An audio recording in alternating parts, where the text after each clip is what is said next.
still make mistakes in this world alone, but I know God will make a way and let me change for who I am before. The feeling that all of them forgets you,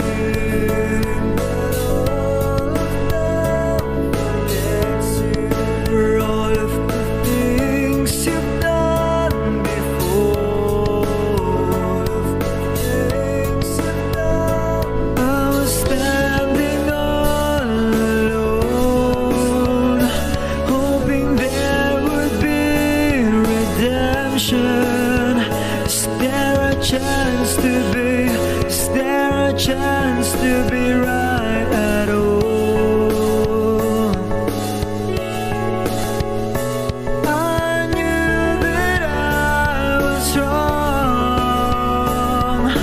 I was wrong, and there you are, who believes in me and gave all the chances for me to grow. And you opened the door, held my hand to go on and make me believe that I am not alone. I am not alone.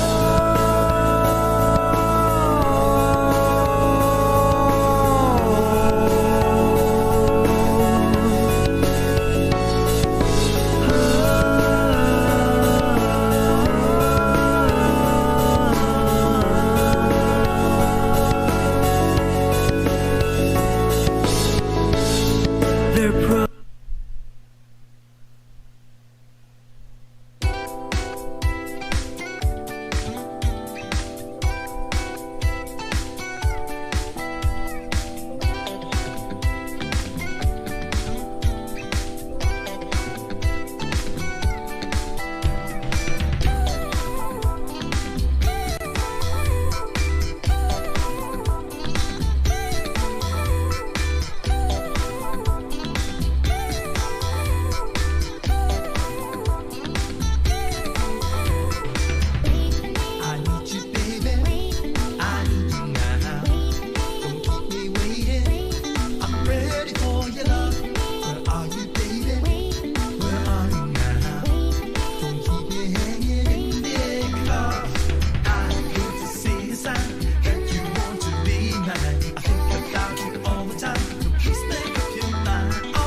If it is too loud, You're too old. Radio 100.7. From the capital city of the Philippines. On air and online. On air and online. The station that plays the biggest hits. This is Manila's Radio 100.7. Hey, good vibes Sunday, everyone. Welcome to the show, and I'm so happy that at last we already resumed with this one because my co-host is very, very busy. A pleasant afternoon, Marvin Rodriguez. Welcome back. Hug talaga, hug. Hey, your audio. Oh, right there. Sorry. Well, welcome to Good Vibe Sunday once again. Thank you for tuning in. Hello, DJ Gail. It's been a while. Yes. I've missed you. I miss you too. Feeling ko nga 1 year na tayo hindi nag-show eh. And people are asking, where is your Good Vibe Sunday? Sabi ko, just hold on. He's still busy. True. True. I've been receiving a lot of messages as well. Right. When are you going to have the show back and everything and all of that? To our audience, my apologies. It's really been quite a busy month, and so we were not able to actually, do something for everyone. But we're back.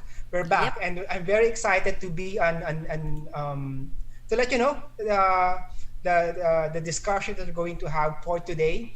It's more of getting to know more about the generation that comes after us. So, Ay, grabe.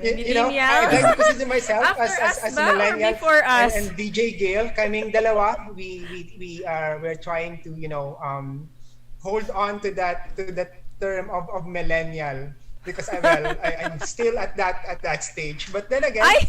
what is Excuse ikaw ba, me. Gail? Anong generation Grabe ka. ba?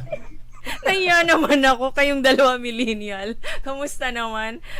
No, actually, our guest is no longer a millennial. You know what? Why I would want to do that? Because in the corporate world, a lot of trainings, and it's been monetized already.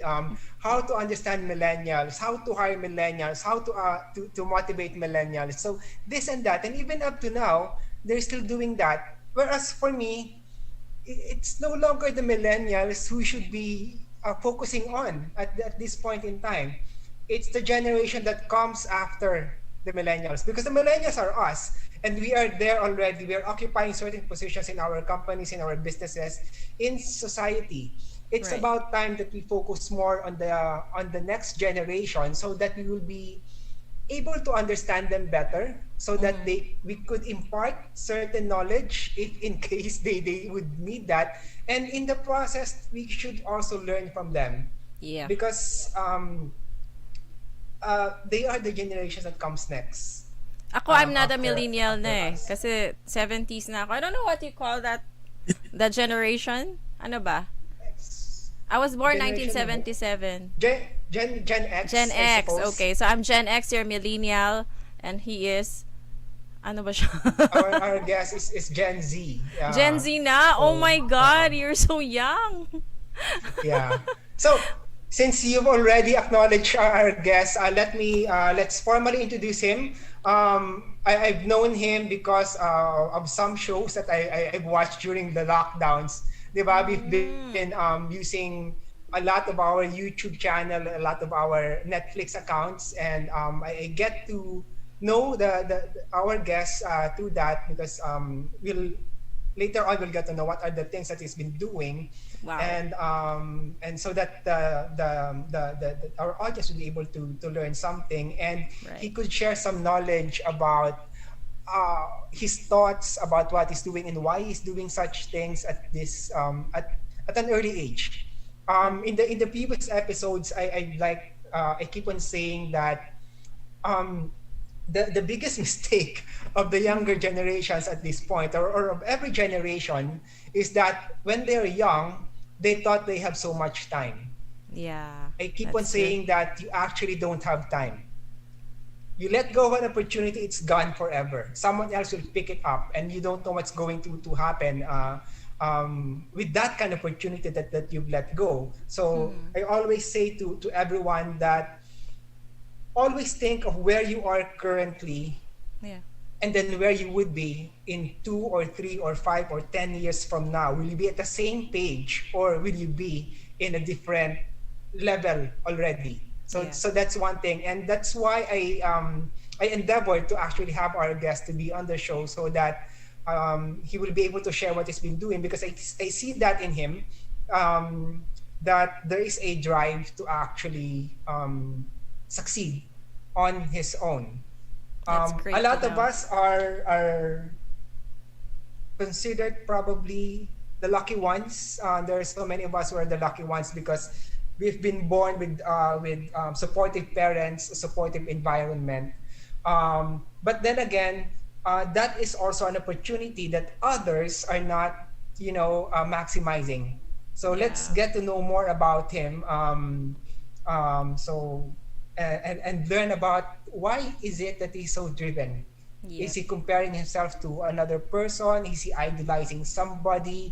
And what are the choices that he has made? Because at a young age, and with a supportive environment, pretty much you have everything that you could have, so to speak. Of Yeah. course, literally not. Yeah, but then again, whatever opportunity it is, it's within your reach. So, our guest for today is my personal coach, my fitness coach. And I've been with him for almost more than a month now already, and I get to interact with him, learn from him. But I would want others to learn from him as well. I hope my siblings are watching, because they're pretty much on the same page, but doing different stuff. So, ladies and gentlemen, friends, viewers of Good Vibes Sunday with DJ Gail and Marvin, let's all welcome Luis Padilla. Yeah, and I noticed that you're wearing the same shirt. Hello. Hi, Luis. Welcome to the show. Magandang hapon sa'yo. Yeah, what's up? Good afternoon. I'm good. Kamusta po kayo? Okay lang. Okay lang po si Tita Gail. Sabi niya kasi, kamusta po kayo? So, how are you, Sunod po. Luis? Hello. Grabe naman yung tita. Tita ba dapat yung pag-address ko? It's up to you. Well, I noticed that you're wearing the same shirt. Siguro ganun talaga kasi pareho yung mindset nyo, di ba? Yung thinking that you're into same fitness. Kaya siguro accidentally, Yes. you're wearing the same shirt. Kaya sabi ko kanina, do I have to Let change? us... Sige, go, Luis. May fun fact about me and Marvin. We're actually born on the same day. So magka-birthday rin kami ni Marvin. Yep. April 24. Wow! April 24. That is... It was a surprise, actually. But let us clarify. We never talked about the things or the stuff that we're going to wear. But it happened 3 times already that when we Talaga? see each other, we're practically wearing the same shirt. But in all honesty, we never thought about that. We never talked about it. Yeah. Probably because we have the same style, not really style, because I don't suppose we have the same style, because we are from a different generation. But I'd like to keep it simple. I'd like to keep it clean. I'd like to keep it not colorful. Yeah. That's probably how others are also, and particularly Luis is also Right. choosing the stuff that he's wearing. So, Yes. So that's So- the reason why. but we never really talked about it. So Luis, kumusta naman ang weekend? It's good. Ngayon, day off ko ngayon eh. So I was actually just binge watching movies with the family. Tapos nandito na ako ngayon because I really wanted to share with you guys what I've been doing recently and also this pandemic. So it's really exciting to be here. Okay. So let us get to know you more. So you are in your early 20s. Am I correct? Yeah. Oh, 24 so years. young. 24 years old. And you're born on Yes. April 24. Yes. iniisip ko yung age. Okay, so Laugh. a little bit of a background. You're born in the Philippines and live there And raised here. and raised. Yep. Mandaluyong and dito rin sa Manila lumaki. Dito pinalaki sa Manila. So, walang province actually. Ay, ang lungkot nun. Grabe naman to ng inggit naman yung bigla. With that. But Padillas are big family, di ba? I'm sure your relatives, with the Padillas, famous Padillas. Tama ba ako? No. Hindi po. Oh, Hindi, but- okay. Trying to make a name then for myself. Padilla. Yeah, which is actually what's important that we try to make a name for ourselves. It's not that we don't want to honor or acknowledge others, but Yes. it's better to actually create a path for yourself. So, Luis, true. you are what's your course in college? So that we would be able to understand you better. Okay, ang course ko I had 2 courses in college, but never really finished any of the 2 courses. Oh. Okay, so my first course was production design. So that may be in film and theater. So gumagawa ng props, nagme-makeup din and that. And then I shifted to theater arts, performing craft naman kasi I didn't want to be backstage naman. And I really had a passion for acting ever since I was young. So nag-move ako sa performance track ng theater arts. Tapos from there, I got a few projects and then, I don't know. Wow. So you ko lang siya mentioned that natapos. when you're young, you're into acting. Yeah. Why? I mean, why would you want to do that? I mean, di ba, when we were growing up, syempre, nakikita natin yung parents natin, our mom and dad, our uncles and our mga titas, we emulate, what our parents will be doing. So in your case, Luis, are your parents into acting as well? No, actually, wala sa family ko ang into acting. I think it was just me. Though, yung family ko, kasi they've always loved watching movies. Ganyan. So siguro parang, since lagi rin kami nanonood, yun kasi yung bonding namin up to this day. So every time we watch movies, parang nasa isip ko, kaya ko rin gawin yung ginagawa niya. Parang ganun. So that's your biggest influence talaga. By watching movies. Mga Terminator, ganyan. Parang, that's really fun. Okay. So you're a fan. Yeah. Of Arnold Schwarzenegger. Kaya malaki yung what do you call this? Marvin? Which one? Ito. This is a deltoid. Okay. Shoulder or deltoid. Ito, kasi ang laki sa poster. Sabi ko, wow, okay. Ano ba yung biceps? Which one is biceps? The biceps are the one in the front of your arm. The front. Okay, so yung ito, iba naman yung term.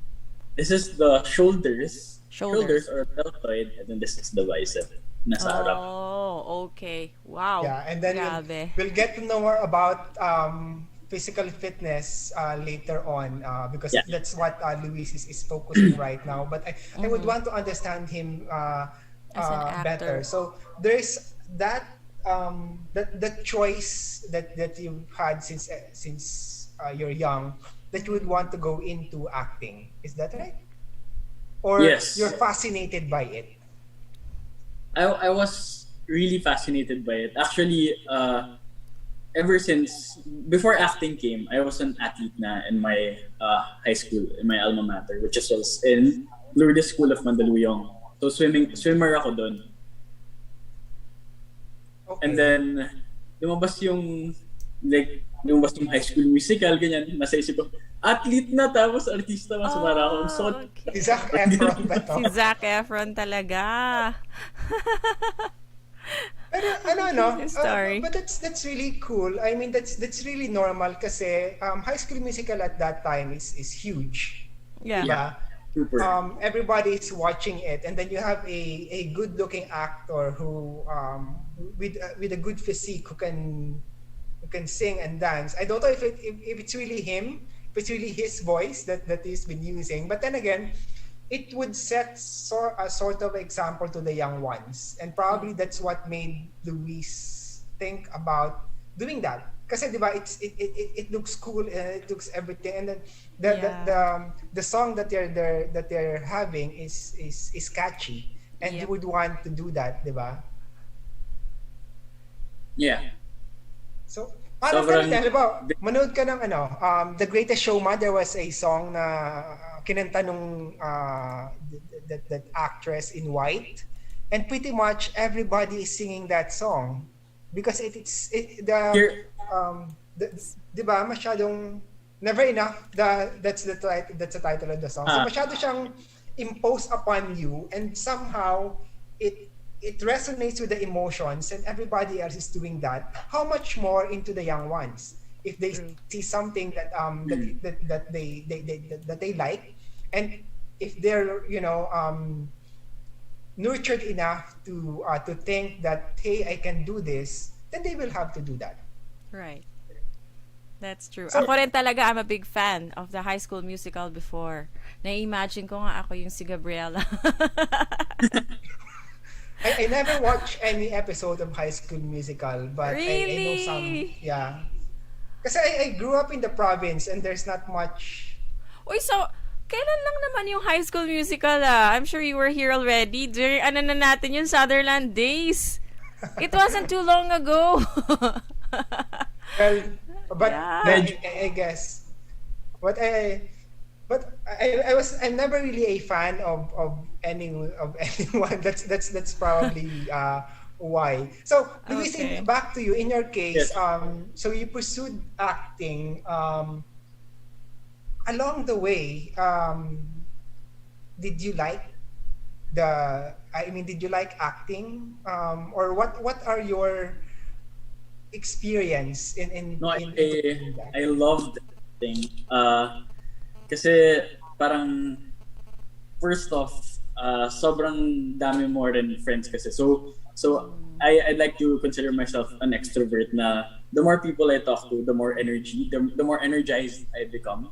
Okay. So coming from a small theater club, transitioning to the medyo mainstream theater productions, it was really a fun ride for me. Kasi parang pagpasok mo, palang auditions hanggang rehearsals, sobrang daya mo nang nakikilalang tao, and I think that's the most important thing para sa akin. Aside from yung acting itself, it's the connection and the network you can build with your colleagues and sa mga iba pang staff ng.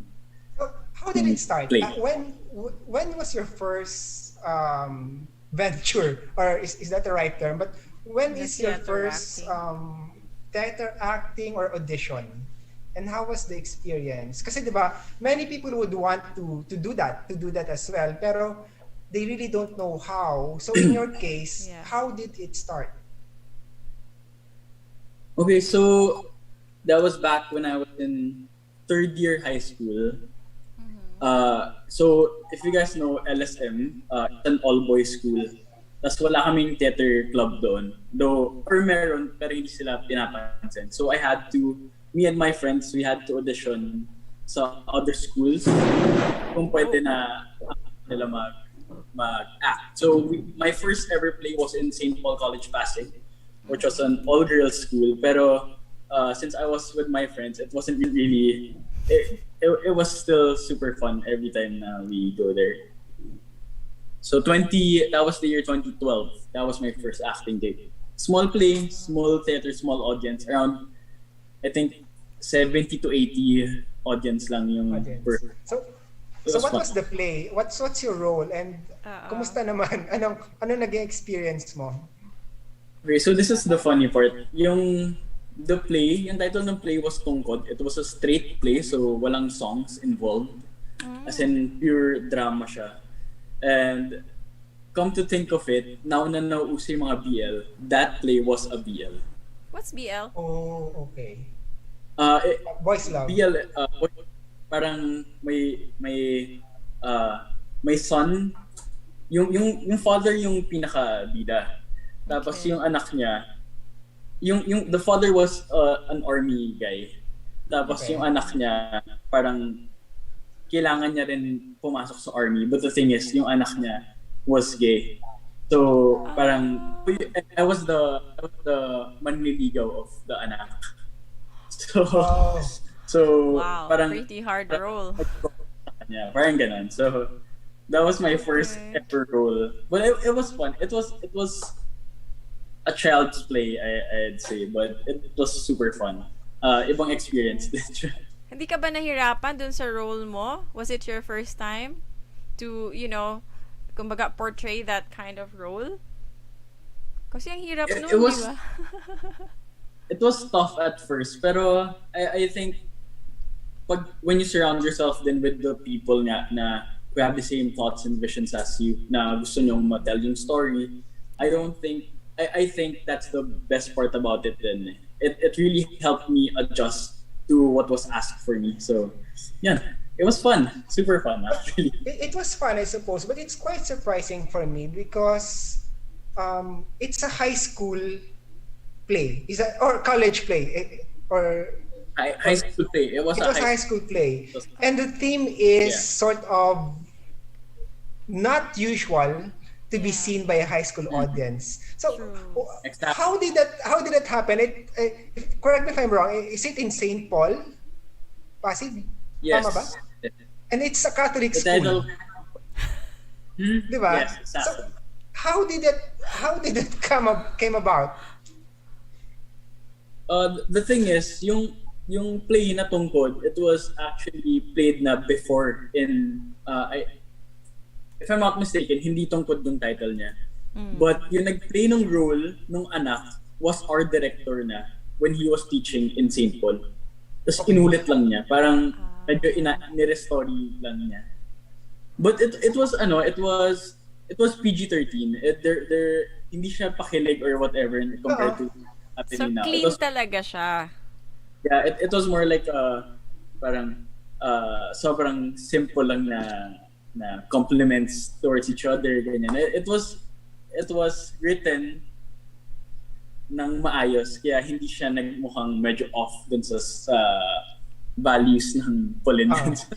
Okay. So okay. it's really interesting kasi for me kasi again it's a Catholic school and somehow the theme is unusual. Yeah. Diba? Okay. So, Luis, going back, so after that, you pursued more into that. When was your first commercial role? Oh, commercial role, I was already in college. That was for Cobra energy drink back in 2016. Yeah. Okay. Okay. So, and then on stage and in theater, when was the first commercial role that you actually, had to audition? Because high school is quite different, diba? But when you pursue that, of course, and then after college, when you are at a certain age already, you have to audition for certain roles. So, Okay. what was the first one? Yung mainstream na theater was Ding Ang Bato. It was a musical. It was a musical also for deaf people. So we had that was one of the most challenging plays I've ever done. Kasi while singing, since yung audience namin sa CSB, we have deaf people, we had to learn how to do the sign language nung pag-sing namin. So say every lyric, you also do the sign language. So you dance, you do the sign language, and then you also sing while doing everything together. Ganun siya ni-rehearse. So, I think I would say that was my break because after that play, even if it was in my school, and course ko naman yun, after that I had someone reached out to me from other productions to audition for other kinds of roles. So that was outside my school. Okay. That's great to know. So what was your role in that production? The production was called Ding Ang Bato. So it was Darna the musical.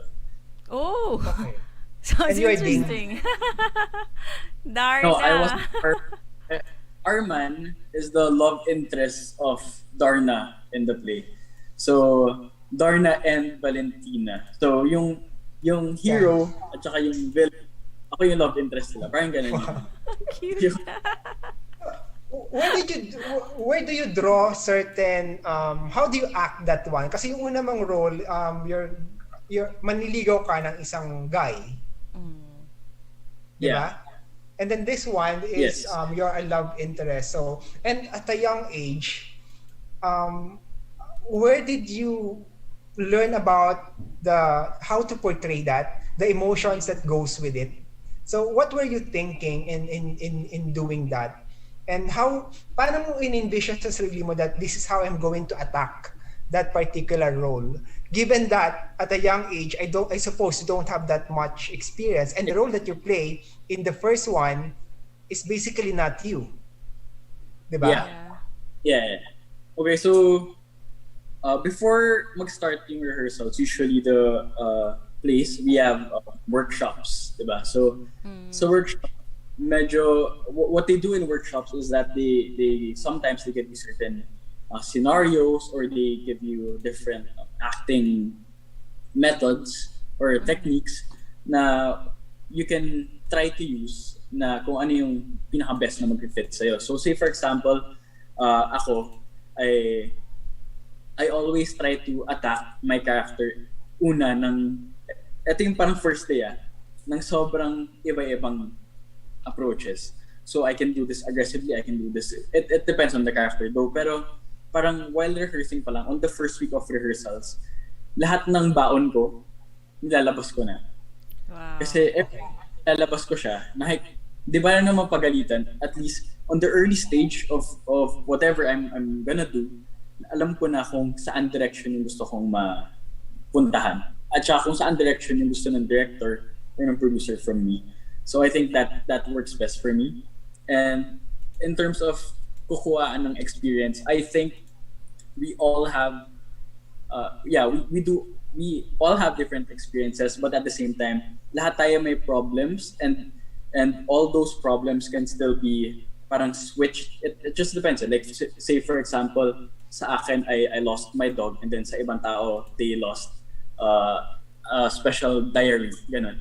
So I think it's the same thought, the same feelings, but pero different yung objects. Parang ganun siya. So I think you can always substitute your way through it. Parang that's where you draw your emotions from, diba? Yeah. Usually ganun. Kasi sasabihin ng director, sige, isipin mo na namatay yung ganito. So para pwede kang umiyak, diba? Yeah. Yeah. Or mag-isip ka ng sobrang masayang moments para mas candid naman yung tawa mo, or mas natural. Really, I just want to share being in theater really helped me kasi I am experiencing like malalang ADD before, so attention deficit disorder. So being in theater, when I first auditioned, my parents were actually surprised I was able to memorize the script in 2 days. Pero hindi ko dapat siya natandaan. I mean, usually if you ask me to read, hindi ko siya maalala. As in, even after a few minutes ng pagkabasa ko, hindi ko na siya naalala. But in theater, for some weird reason, I think it triggers something inside my brain na parang tatatak to sa utak mo. Tapos biglang, kahit ako na-shock na naalala ko yung mga pinabasa ko. Talaga? Why is it kaya? Is it because I don't know, no? Is it about the emotions? Hindi naman siya kasi musical, di ba? Kasi I suppose if it's musical, mas madali mo maalala. There's a melody, there's everything. But it's not eh. Yeah. So, I think it's mas madali mo siya malala if musical siya. But I think it's also because of the emotions. Because once you know how to feel something, or halimbawa may binabasa ka, ay ganito yung nafe-feel niya, matatandaan mo siya kasi you also empathize with the character you're trying to portray. Something like that. I don't want to be too maybe if it's something Yeah, probably. Or probably it's also because you want to do it so much that that there's that inner drive for you to actually nail it in such a way that others will stop doubting that you are made for that particular role. That's true. And maybe you're very interested, that's why you're drawn into that. But did you ever ask a doctor or your doctor about your Yes. condition? Yes, I'm actually dati hindi ako open about it, but right now I am, and I've been through a few sessions, and I was actually under medications during my elementary years, and from there parang na-figure out ko siya nung nag-start ako mag-act na parang Okay. I don't need the medications when I'm reading something I'm into. Oh, okay. So parang yun na yung naging therapy mo. Yeah. Okay. It was some. Oh, that's good. At least hindi mo na kailangan uminom ng, a lot of medicines, Right, 'di ba? At least you Yeah. already found your passion and the things that you love Yeah. to do. But just the same. Pag sa script ganun. Pero pagdating ko sa ACADS ulit, nawawala ulit. So I don't really know how. Pero it helps me sa script talaga. My focus is dialed in talaga when I'm Yeah, working. probably because it's really about the focus and it's really about liking what you do. Oo. Yeah. Kasi kaya siya attention, 'di ba? Attention deficit or something. So, Okay. what came next? So after that, any other theater roles that you did? Any other I did audition? Mula sa Buwan in Ateneo. Oh, okay. Oh, I know that. I know that. But I wasn't able to watch it, but I know Mula sa Buwan. What's the story all about? It's about students, cadets, Okay.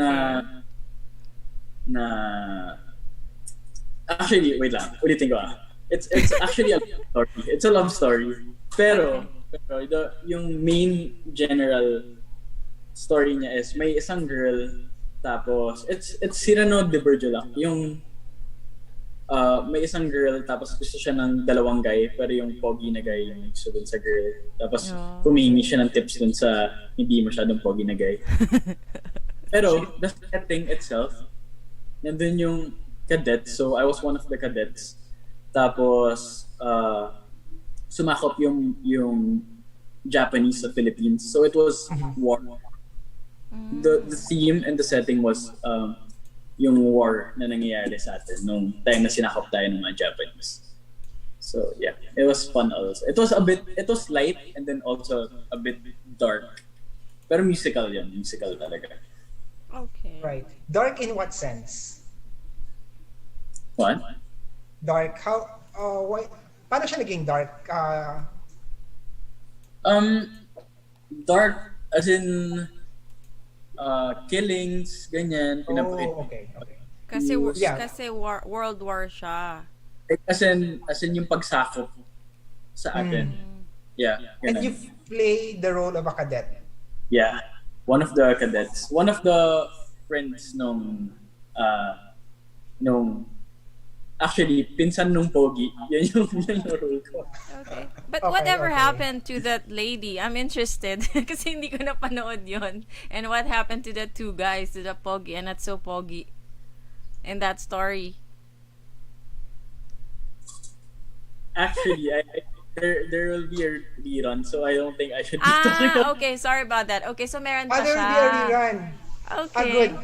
I'll make sure to catch it kasi I was invited before to watch it in Ateneo. Kaso nga lang, the only reason why I did not, kasi ma-traffic sa Sa Kalayaan. sa Kalayaan. So I did that. But When will be the rerun? Sama ako, nod ako. Sure.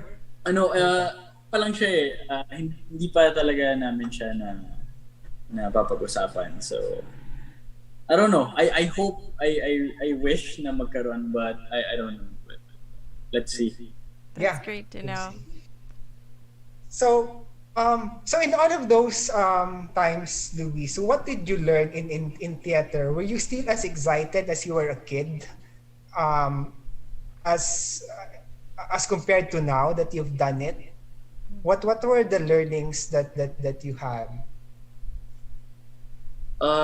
In terms sa learnings, is that when you're in, actually kahit hindi naman theater, pero when you're going into something na you want or may kailangan ka gawin, may kailangan ka pasukin, I think it's more of how will you position yourself in a group of people?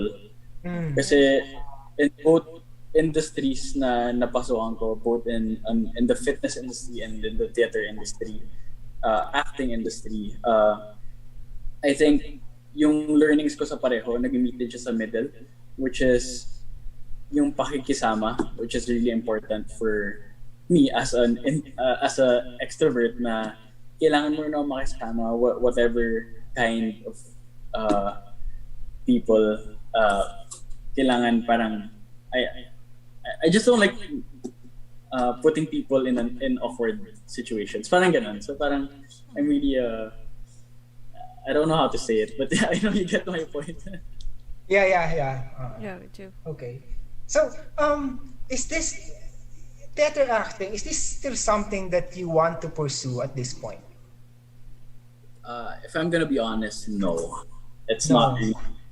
So, what changed? What made you realize that you don't want to do it? No.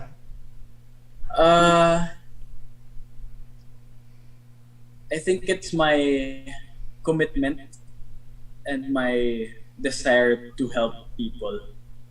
And nandun ako sa side na yun. Kaya ako pinasok yung fitness industry is because I want to be able to help people. And with that said, also kailangan ko rin malaman, gusto ko rin at saka kailangan ko sa sarili ko ng, I think, nabubuhay ako I live for people telling me na I help them a lot.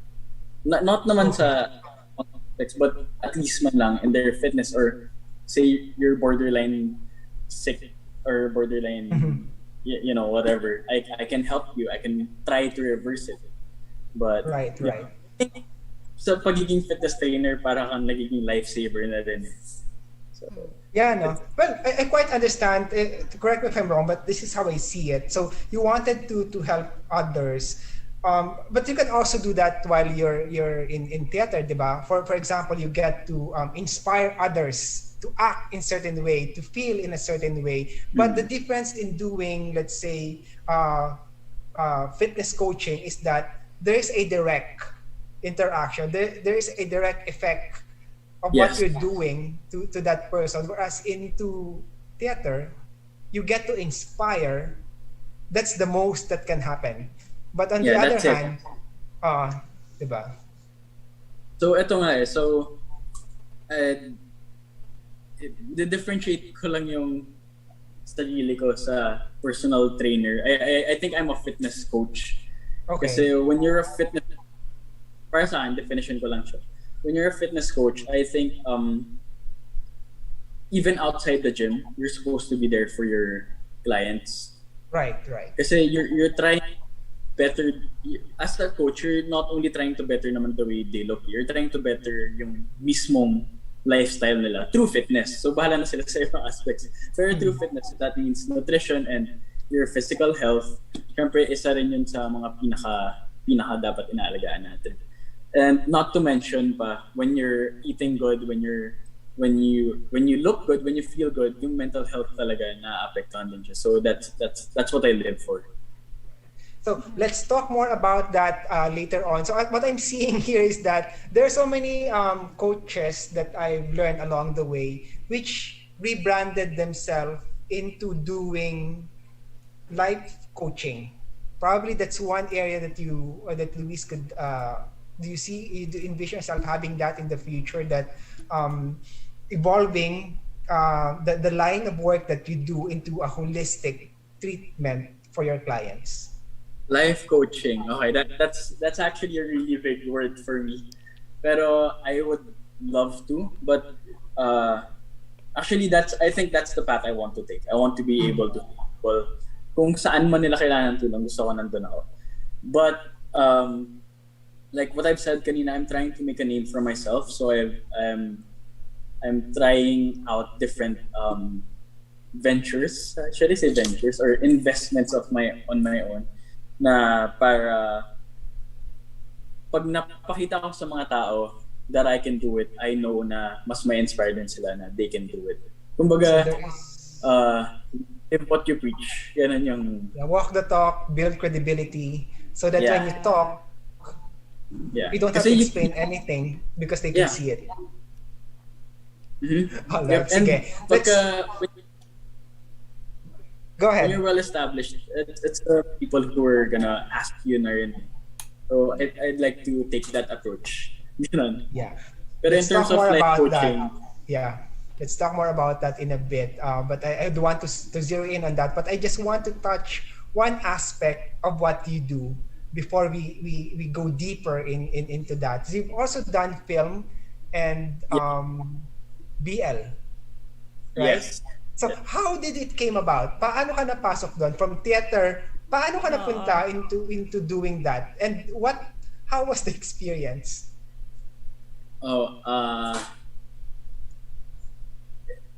From theater transitioning to film was, I would say, overwhelming for me.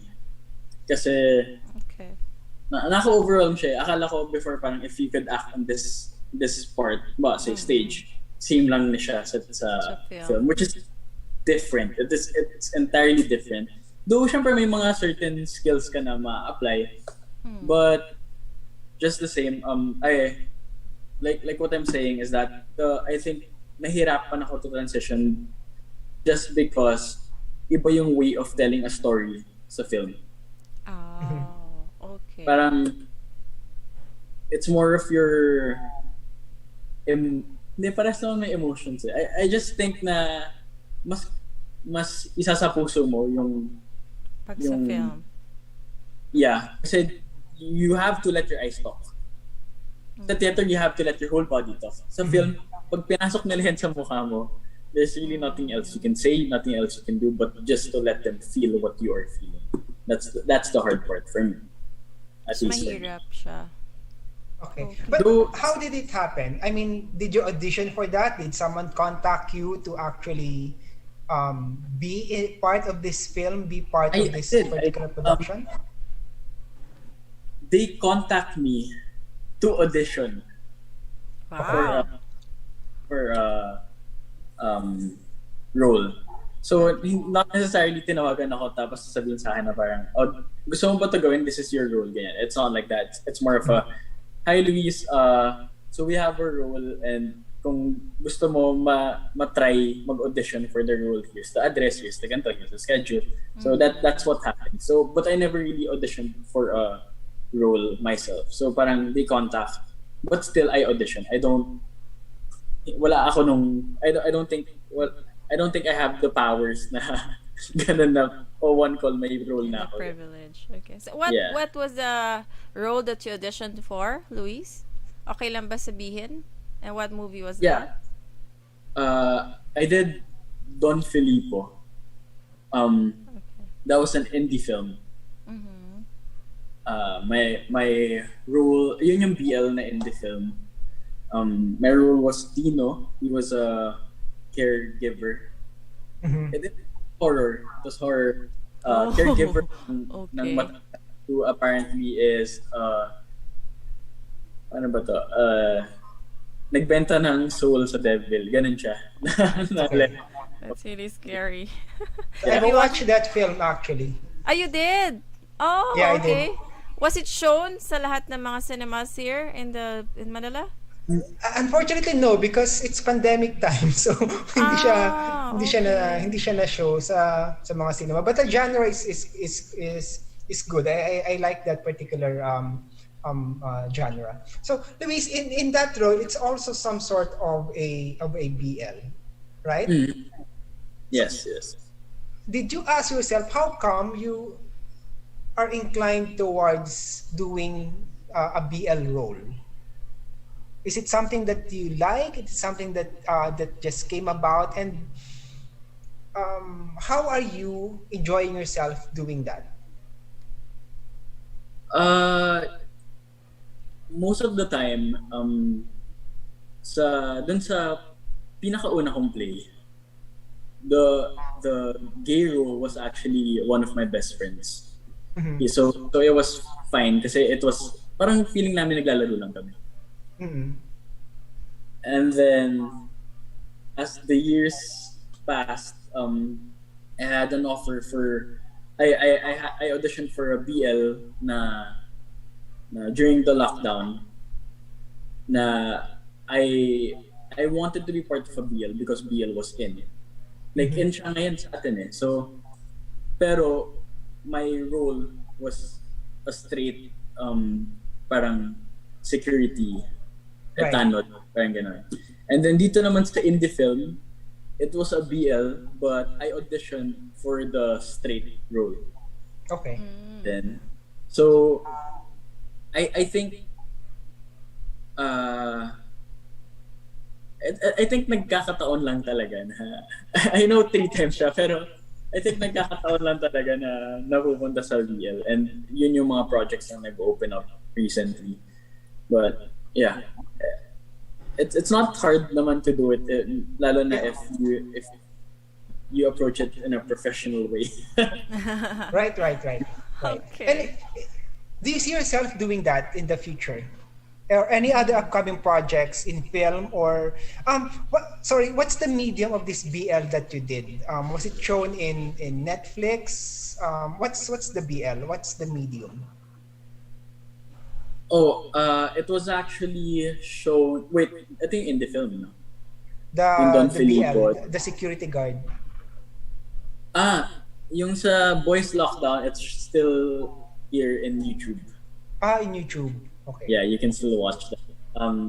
So search Boys Lockdown, yun yan, lalabas na yan. Yung the only BL na nakalagay. Hanapin ko nga dito.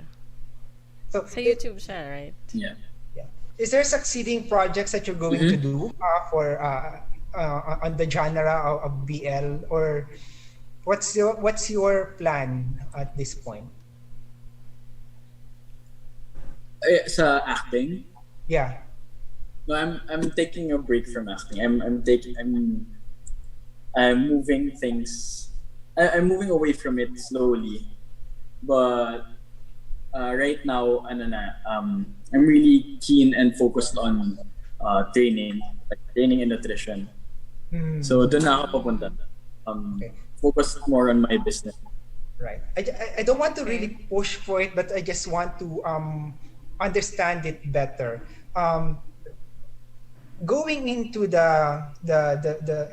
into fitness as your line of work that you do right now versus acting in films or in indie films or in BL, you can't do both. I can't. Okay. Yeah, I can't do both. The reason behind this is I think no, actually, I don't think. I know na I have a lot on my hands right now, and a lot of people are counting on me, on helping them. So, syempre, pagka nag-shoot tayo, mawawala tayo, ngayon lockdown pa, may lock-in. So, I don't think I can afford to be gone ng Right. more than 3 days. Yeah. Kasi para ko lang pinapaasa yung clients ko eh. So I don't want that. I've worked hard to establish a good relationship and bond with all of my clients, and ayoko na may sisingit doon na just because I have a project. So yeah, so I always put my clients first. Which is quite commendable. No? There is that commitment already. Because for me, that's one thing that that everybody is actually should do or should think about, that put a certain level of commitment in whatever it is that you're doing so that it will become successful, whatever that is. Yeah. Especially that to be honest, everything that we do is built on relationship. Yeah, that's right. Diba? And when you show your commitment, it also shows your professionalism, diba? And Although people I'd trust like to you. think that since Luis has mentioned that he would want to build a name for himself, do you think it would help you better if you're pursuing acting as well? Because the medium is quite different, especially now that it's it's the in thing, diba? I think it could help, but there are still other ways na pwede kong gawin to better myself. So, say for example, I took a course I am now a certified pre and postnatal performance training specialist. So dun sa mga anak or nanganak, I can help with their recovery. So I think Wow. that instead of Kakaiba. instead of putting my time on these projects na Right. like quick and easy, I've invested myself. I've invested my time and money in education and trying to literally build myself. Kasi I think I have a lot to offer. Not just in the acting industry, but I think mas makakatulong talaga ako if I stay here on this my fitness track, my fitness journey.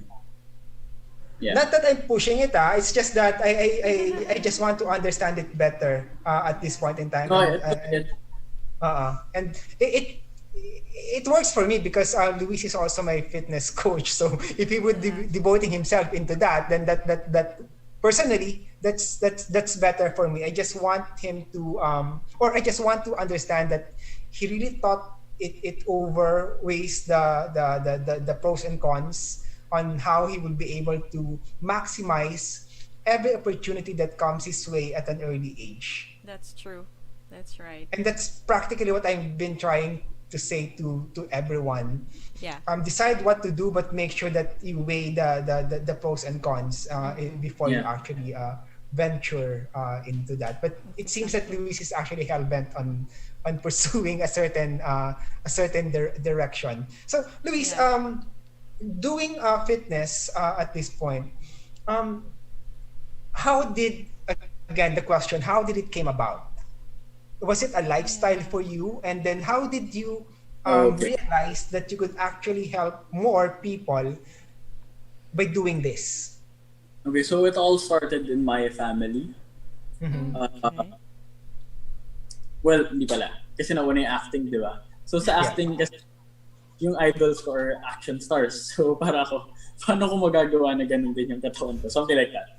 Tapos, as I mature, as I grow older, napapansin ko rin yung lifestyle ng mga tao here sa bahay. So my mom, my dad, my siblings.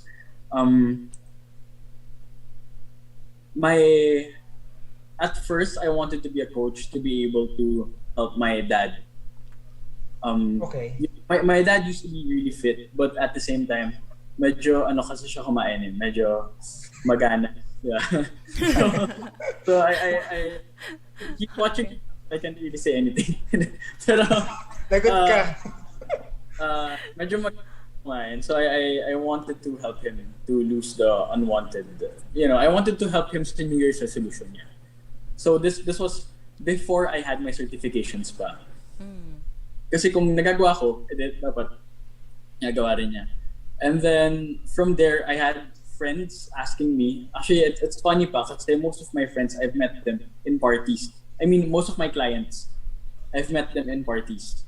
So, ang nangyayari is, when you're all partying, you're having a good time, and then they just ask, paano ba magkaroon ng ganyan? As in, naghahawak sila sa'yo. Yeah. Tapos ikaw parang, hindi, ganito kasi yan, ganito, ganyan. Tapos hanggang sa they keep asking you, tapos ikaw na yung source nila of not being a coach yet. So, I thought to myself, since I've helped a handful of people, nasiisip ko na parang, maybe I can earn from this kasi this is what I've been doing ever since. While acting, I was still coaching my friends, coaching my colleagues. So, from there, pandemic happened and walang projects. Pag nung nag-start yung pandemic, nawalan na ako ng projects and zero projects. And that's when I really started zeroing in on certain certificates na I wanted to take. So I've been studying almost the entire pandemic period, and tuloy-tuloy lang siya, one certification after the other, and still trying to get clients for each certification that I get. And one specific certification, which was my latest, which was what I said a while ago, yung sa pre and postnatal, because my sister has just given birth, and I wanted to help her. I wanted to help her get back on track sa fitness. So took matters in my own hands. Tapos, yan, inaral ko. Mabait naman. It was 2.5 or 3 months of studying. And then I took the test, I got it. So now I'm currently training her also. Wow. Okay. Grabe. So these are one of the, I suppose, 3 certifications under your belt. Tama ba? No, I have 4. I have 4. Mali si Marvin. Okay. So what's the other one? What's the other 3? Other 3 No, pala. so I have pre and postnatal. I have the American Sports and Fitness Association as personal trainer. And then I have the International Sports Science Association personal trainer na certificate. Tapos I just did my ISSA nutritionist course. So yeah, so Okay. I'm slowly building it up. But at the same Right. time, it's I'm having fun doing it. So I think that's what matters the most, diba? Kailangan Yes, talaga liking busy what siya. you're doing. Diba? Laging busy. Diba? Occupied. Yeah, what's important is that yes, having fun, but more into liking what you're doing. Yeah. Because there would be certain times that what you're doing is not going to be fun. Yeah. But Yeah. the joy and really liking that would makes it stick already. So Luis, you certain clients already at this point, and you've been doing fitness coaching for how long? As a trainer since the start of 2020. And yung pag-coach talaga sa clients, even without my certificates, it started even before I dropped out of college. So that was late 2017. Okay. So so you're already doing it even without your certification, and you're doing it now with certification. Was there a difference? So how was it different before as compared to now? Before kasi it was more like a message lang. Like hindi naman talaga. If for example, I see someone in the gym na nag-ask sa akin for tips or what, so I just give it to them. But right now, as a certified trainer, parang I think and I know na it's my responsibility to really give custom-built programs per client. You can't hand out what worked for me. I can't just hand out what worked for you. Kasi magkaiba naman tayo ng body type, magkaiba naman ng Yes. So, parang you iba pa yung pag-aral mo dun sa certificate, iba pa yung pag-aral mo dun sa client mo. Kasi also the way I talk to you might be different to the way I talk to my other clients. Kasi you have to try your best to reach out and to make yourself and to build yourself dun sa para alam nung kausap mo na nagkakaintindihan kayo. You're on the same level. When you're on the same level, the tendency is, di ba, you're gonna keep growing. Sabay-sabay lang kayo lagi. Pag may misunderstanding na yan, minsan na iiwan na yung isa eh. Which is the hard part, di ba? Pagka hindi na kayo nagkakaintindihan ng client. Or actually, kahit hindi client, kahit friends. That's hard. Right. Yeah. So, did it ever happen as a fitness coach that there is some sort of misunderstanding between you and your client, and how did you resolve that? Yeah, that actually happened to me, but I don't like unsolved problems kasi. So parang feeling ko, if there's something off or if there's something wrong, I tend to like ask agad, or I tend to like say it agad. Kasi the sooner you get it out there, the sooner it's done, di ba? Hindi mo na siya isipin. I think we had a problem in terms of me not being able to provide the results he or she wanted.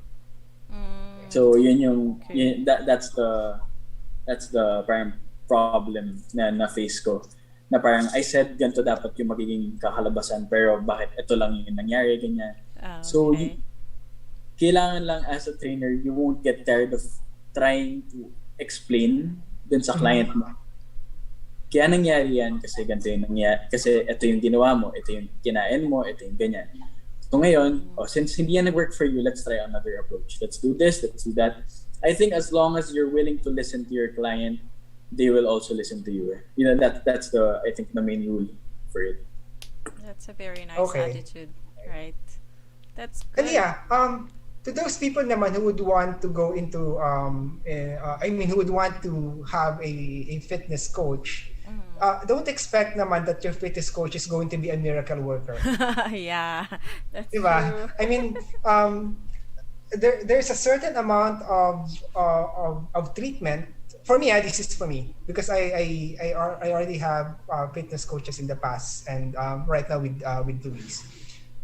The coach will provide you the knowledge, the motivation, the push for you to actually achieve what is it that you would want to achieve in terms of your fitness journey. But at the end of the day, it's going to be your journey, your body type, your decisions, the food that you take. So whatever knowledge and external drive that you're getting, it's going to be an add-on to your internal motivation. So that's how I see that. Yeah. Okay, I think so that's really true. Oo. Since we're don't expect a miracle. yeah, that's true. So since we're talking about physical na, are we open to questions? Kasi Sir Ricky Yes, has yes. a question. Okay lang ba? Yes. Sige. Sabi ahead. ni Sir Ricky, kapag po ba mag-treadmill, ano po standard na time? And ilang minutes ang walking, ilang minutes ang running? Thanks. Pag sa treadmill daw. May standard so- ba daw na time? There really isn't a standard time to follow. I think it's gonna depend pa rin on your goal. So, I'll give you an example na lang. Isipin ko lang na your goal is to lose weight, di ba? Or lose fat. So, I think the best way to approach it is to be consistent with it. So, set a time, kahit sabihin natin 15 minutes a day, every day. I think that can be a huge, it can give you small little improvements na pag over the time, pag tinatagal mo siya, it's gonna turn out to be big. So it's really gonna depend on your goal. So in terms of running naman, I think it would be best if you try to like do interval trainings if that's what you love to do, yung hingal na hingal ka if you want to lose weight, di ba? So it varies. Depende talaga sa individual. Okay. So But if there's you really no prefer- limit. Okay. Information, I'd be more than happy to answer it. Okay. Thank you, Louise. So there's really no naman pala time limit. Okay. As Yeah, long as yeah. kaya pa ng katawan, okay lang. Yeah.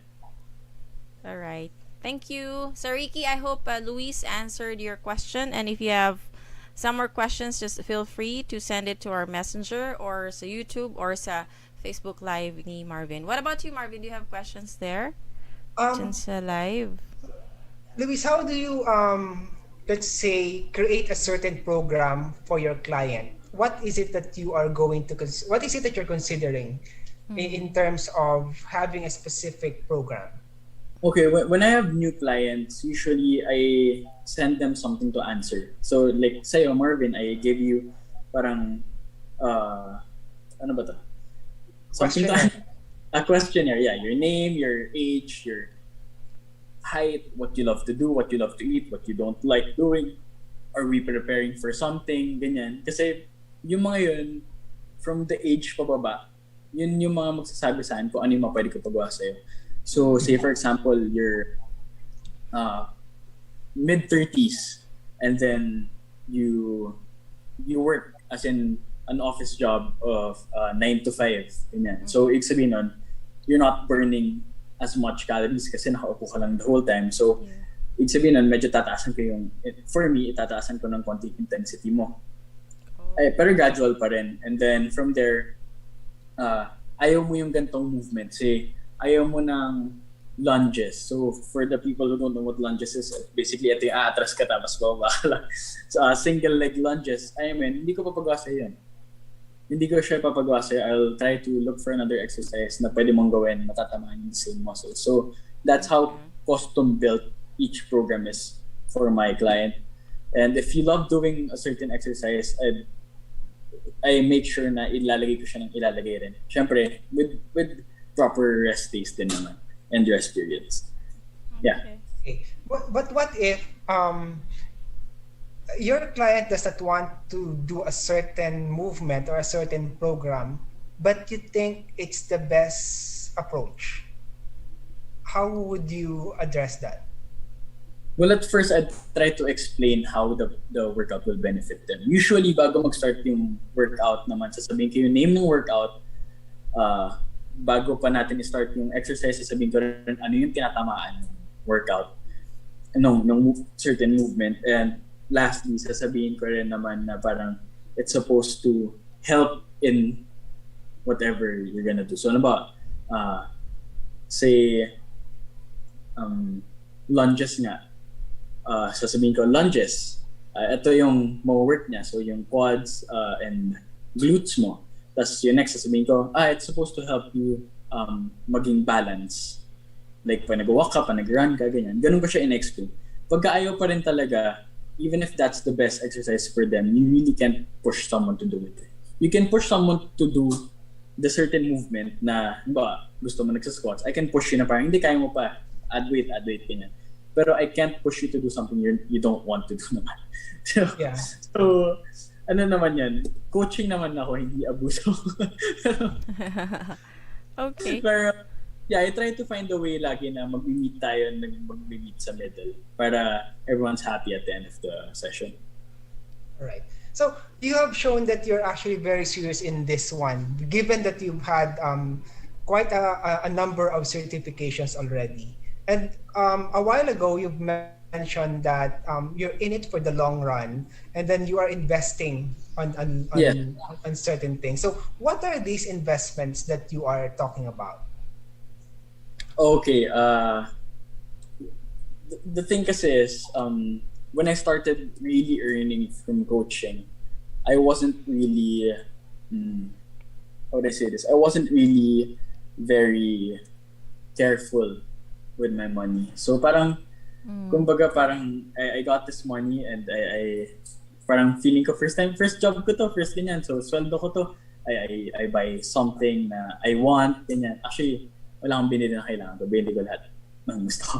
So, nung nakuha ko na siya, na-realize ko na parang, crap, it's gonna take 6 more weeks bago ako mabayaran ulit. Where's my money? Where did my money go? Diba? Parang, okay. Ibig sabihin kung nag-rent pala ako, wala na akong pagrenta. Yun yung nasa utak ko. So, I took action. Yung next na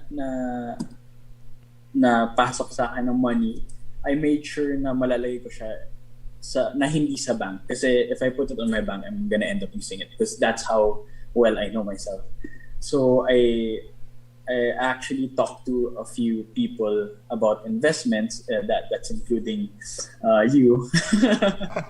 And I've watched a lot of videos recently, and I started investing in my own real estate, a condo. I won't tell na lang where. And also I invested in a car. Pero the car business is supposed to be a buy and sell business. I didn't buy a car for me to use. So I don't know. I think that's a better way to use my money instead of buying things na I don't really need naman. And at the same time, kaya nga siya investments kasi ikaw rin naman yung hikinabang niyan. Possible na wala ka man money right now or little to no money right now. But at the end of the day, or should I say at the end of the year, diba?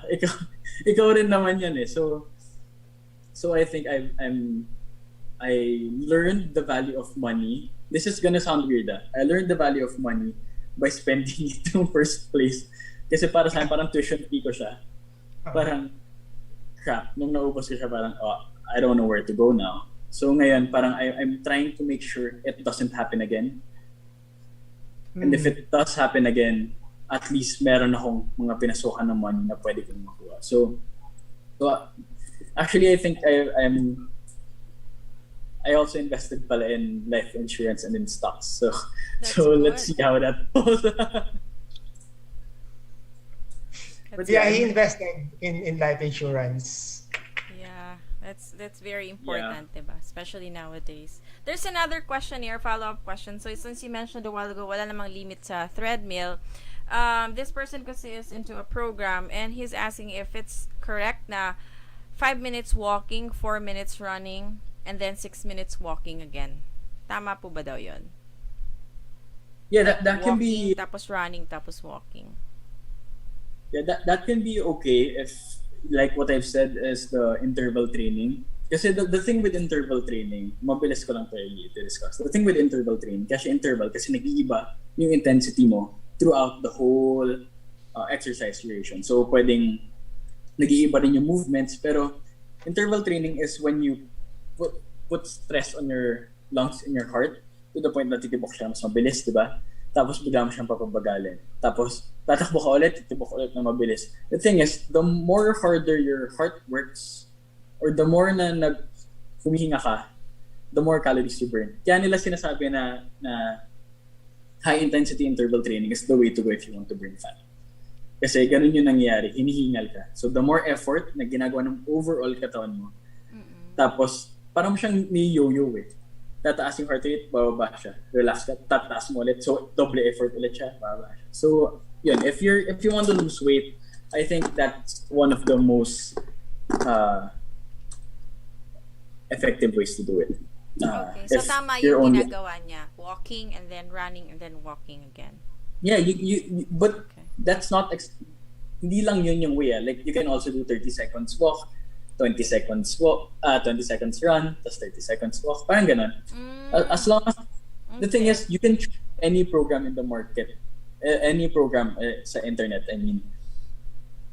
Pero once may pinili ka na, you stick to it. So say for example, 8 weeks yung program, so 2 buwan. Stick to it. Wag kang kakalas sa gitna kasi like what Marvin said kanina, hindi naman basta-basta yung progress natin. So you really have to trust the process. Yan lang. Thanks, Coach daw, sabi ni Sir Ricky. Okay, mukhang You're nagpapasexy si Sir Ricky. Okay, thank you. All right. So there will be a lot of other fitness questions that would come along and keep them coming.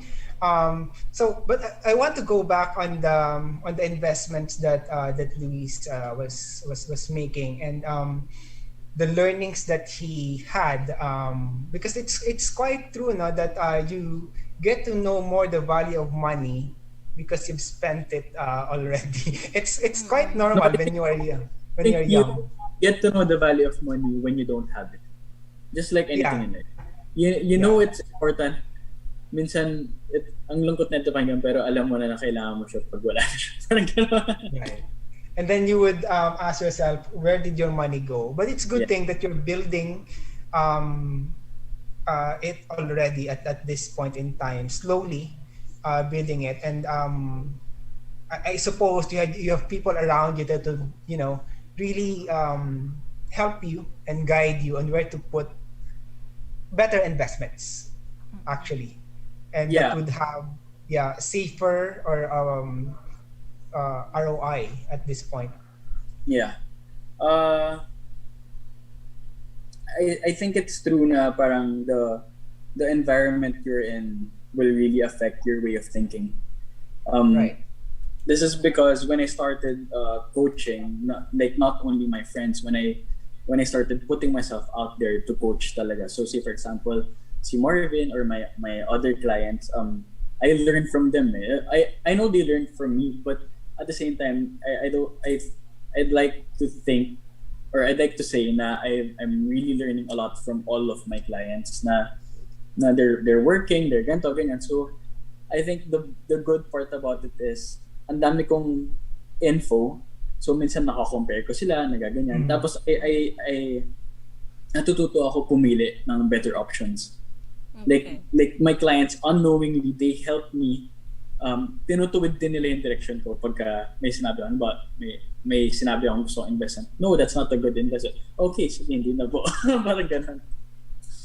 So, Talaga, may mga client kong ganun. It helps na you surround yourself with I don't think it's possible na you surround yourself with successful people or ano. I think it's more of a you surround yourself with supportive people and true people. Yun talaga yung mag-help mag-grow. Kasi if lahat parang nandun na, parang feeling mo napapag-iwanan ka lang eh.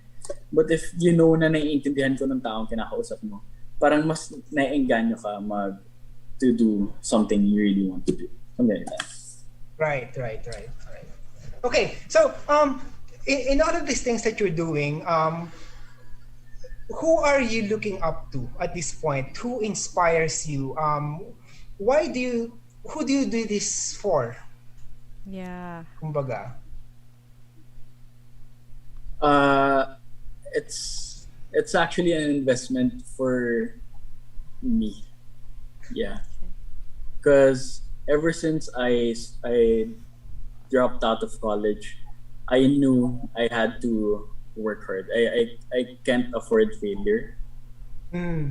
If I do, and knowing how the society works without a diploma, diba, you're nothing. Yan yung sinasabi nila.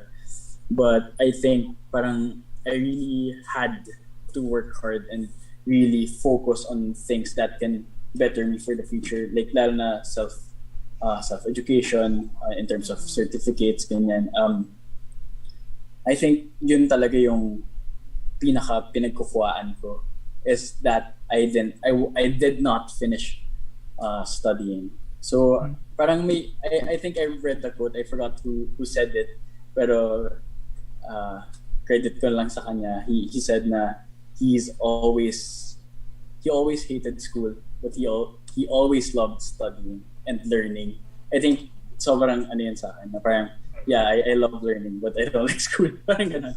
So for me, kaya ako mas invested is because I just don't want to, ayoko lang mapunta ulit ako sa baba. Parang ganun. So I'm working hard for myself and at the same time I'm trying to work hard for my future right. Family. Yeah, so there are so many ways naman on how you will be able to build success, and from what I see, you are building it already at this point. But it's also quite true that in our society, a diploma would still open doors at this point. Yeah. But is it something that you would want to go back to? Do you think it's still necessary for you to have that?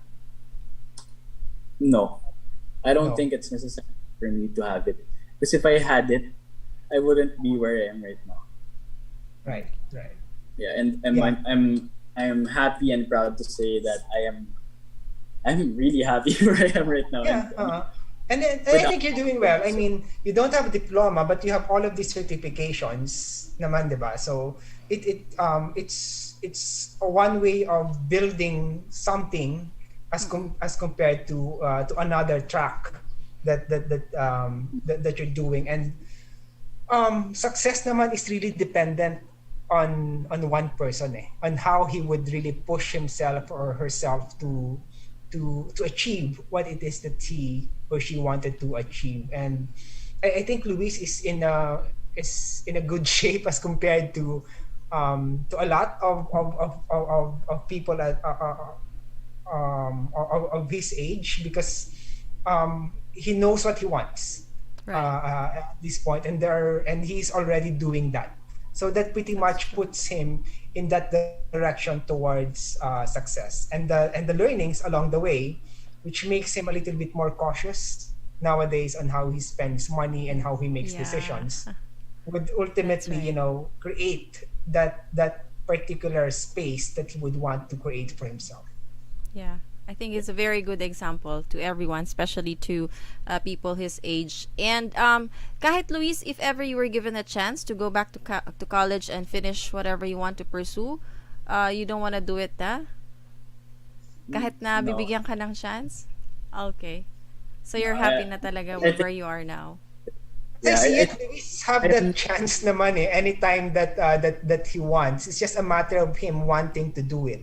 So, or if it still serves his purpose in doing that.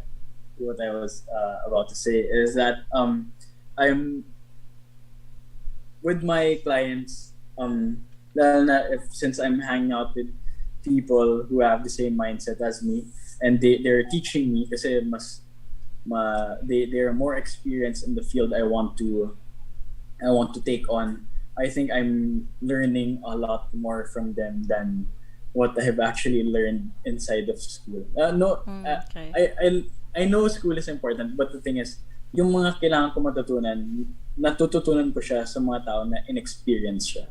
Okay. So I don't think it would still be a wise decision for me to go back to school. We're not condoning or pushing people to go to school or not go to school. Yeah. Because whatever works for you, pretty much works for you, is as long as you know what you want and you know how to go about it and you know how to do it properly. Mm-hmm. Yeah. Yun din. Gusto ko sabihin yan. No, stay in school, guys. Yeah. All right, so we've been talking for almost 1.5 hours already. So, Luis, any last words for our audience, and how would they contact you if in case they would want to learn more about what is fitness coaching is all about? You can send me a private message in Instagram. It's at HercLuis, as in Hercules, pero HercLuis, HercLuis. And you can also reach me sa email ko. It's hercluisfitness@gmail.com. So, nilagyan ko lang ng fitness Hercules. Yun lang. So, Instagram at HercLuis and hercluisfitness@gmail.com. Yep. All right. So there you go.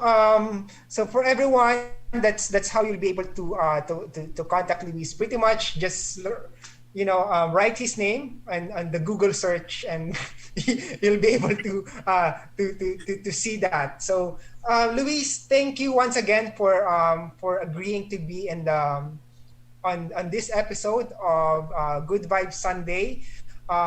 I've learned a lot. Gail have learned a lot, and I know that you have shared valuable lessons, even at an early age, to our audience, to inspire them to actually achieve their dreams and to work hard and to learn along the way and to weigh the pros and cons on whatever it is, whatever decision that they're taking in deciding to go by this particular track or into other track. So thank you for sharing your experiences. We have learned a lot. Thank you so much, Luis. Yeah, I'll try to go back to the gym pag may time na. I hope I can still do that. Yeah. But thank you very much. Yeah. Thank you, and see you tomorrow, Luis, at 1 p.m. Yeah. Wow, you have a session tomorrow. Kakaingit naman. Yeah, we have a session. I think our session is MWF and Saturdays. Where do you go? Which Sa gym niya. Oh, you have your own. Yeah. Oh, let's So brave. naman natin yun. Advertise naman natin. Where is it? And then, what days is it open? No, and from what time to what time? Where it's actually my own private gym, so you can only have access to it if you message me in. Okay. But it's to give people the location. It's in Pasig. Pasig. Okay. Yeah. It's in Pasig. Okay. Yep. Sige. Or maybe we can ask Marvin na lang just in case for the exact location if they want to book you as well. Yeah, and the rates. Yeah. Okay, thank you so much again, Luis. Thank you, Luis. Thank you, and see you tomorrow. Thank you. Yeah. See you. Nice. Bye-bye. Thank you, Luis. Wow, grabe. Thank you. It's really an honor to have Luis Padilla here. At least we learned a lot from him, and it's a very good example, diba? Especially to his age. Ayan. So, marami kayo talagang pwedeng gawin sa buhay. Hindi yung sinabing pandemic, wala nang gagawin, and, just magmumukmok na lang. Right, Marvin? Like tayo, ang dami natin ginagawa despite the pandemic. And I think that's really a good thing. So, let's talk about the OOBP. Oh, actually, let's talk about that on the next episode. But I know someone is waiting for us. to sing a song. Could you give us more information on this, Gail? Yeah, actually, we have a very special guest, and he's one of the Madhouse artists, and he's going to perform a few songs for us. Since he has come up with several, original composition. This guy is also very talented. He's also very, very young, and I think he's also a good inspiration. Serves an inspiration to everyone. And his name is Giu. That's his screen name. So Giu, you can now actually join us. And while waiting for him, maybe I could still play one of his songs while Giu is just setting up because he's in a studio right now. So I'll be playing one song of Giu, and then we'll have him when we come back. All right. So please stay tuned. You're still on Good Vibes with Marvin and Gail here on Hit Radio.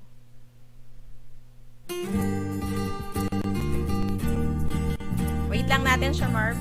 Set up lang siya. Okay. Alrighty.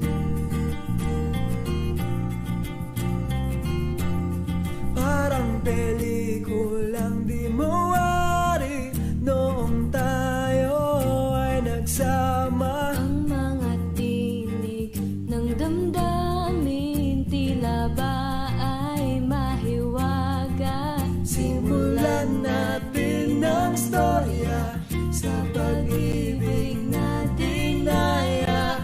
Ang sinabi ay di dapat totohanin. Ang sinabi ay di dapat totohanin. Di na malaya ng damdamin na ang nagkusa na nagsabi. Papalapit sa hindi ko inaakala na pag-ibig. Ituloy natin ang storya sa pag-ibig na dinaya. Ang sinabi ay di dapat totohanin. Ang sinabi ay di dapat totohanin. Oh, dahan-dahan nahuhulog ang isipan at damdamin may inasahan na sa'yo ba talaga ako tinamaan O nasiraan na yata ako ng utak. Bakit hindi ko matanggap? Pero okay naman pag ikaw na ang nakasama.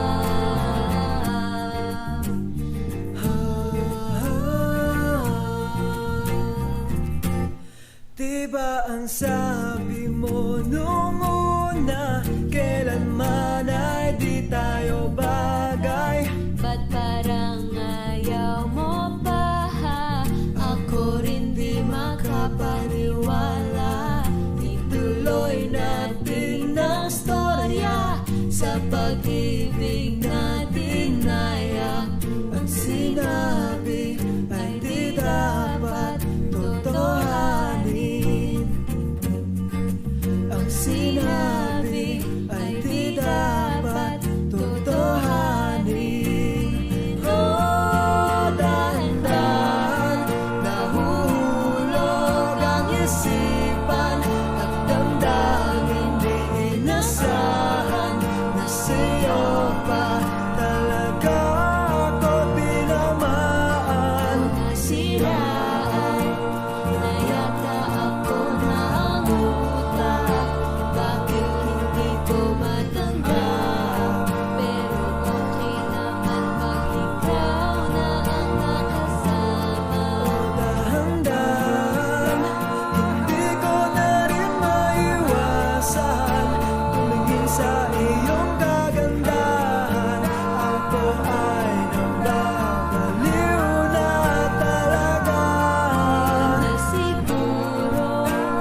nice song from Gio featuring Marielle Nimes, also from Madhouse.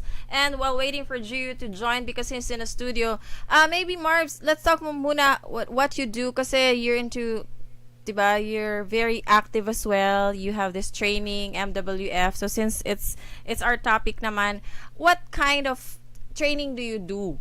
Para just so everyone knows din. Kasi may mga nanonood din ngayon that they're into this kind of training. Pero they're kind of lost. They don't know what to do. So like in your case, what specific training do you do right now?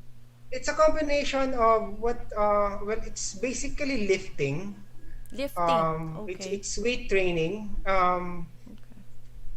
So different exercises whenever I go sa gym, but I mix it with eating the proper food. So basically it's really about that I mean, simple lang naman for me as I see it, move and move more and eat proper so that you'll be able to maintain the kind of physique that you want, not necessarily only for aesthetics, but it's really more of your health, because as we grow older, diba, you would be really needing to watch what we eat, be very careful about the things that we do to our body. So basically different types of exercises. So I'm not knowledgeable about it. That's the reason why I have to, let's say, have a fitness coach. Okay. So that that person will be able to help me. Okay. Hindi ka naman nahihirapan while doing your training or doing your route. Kasi 'di ba, ang hirap noon when you say lifting, ang bigat kaya noon. I haven't tried that actually. Well, hindi naman. Syempre, you would only take the kind of exercise that suits your body and the kind of exercise that you can, 'di ba? Kasi you don't want to injure yourself. Oh, basically. Okay. What's the purpose ba of you going to the gym? Is it because you want to lose weight or kasi hindi ka I want to maintain. I want to maintain this kind of weight, as well as we all know, I'm 40 already, so I have to watch my heart health, my cholesterol level, so yung mga bagay na ganon. So it's okay. A holistic approach that I would always wanted to take. I see. Yeah, and one thing also, you're a COVID survivor, so you want to maintain that, health as well, right?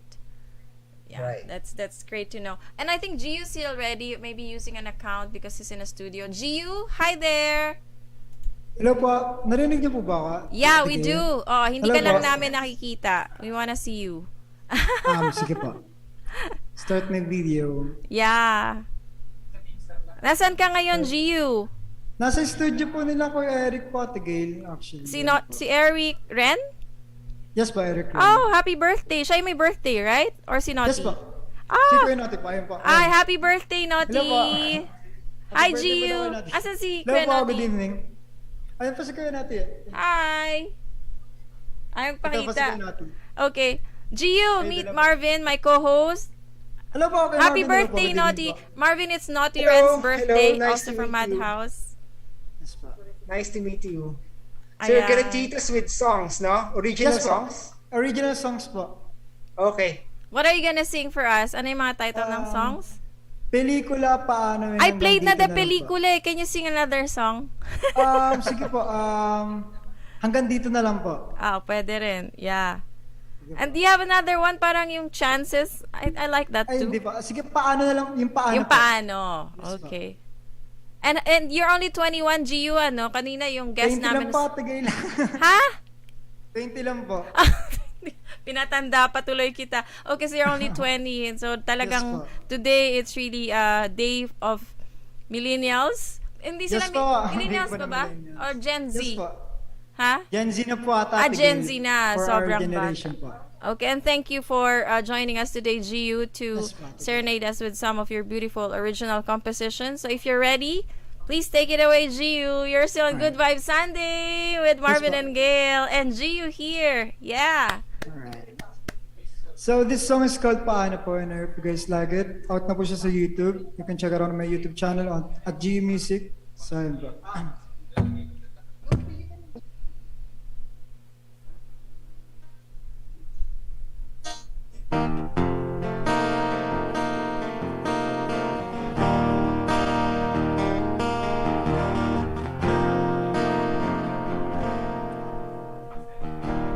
Hindi makatitig sa tuwing ikaw ay papalapit.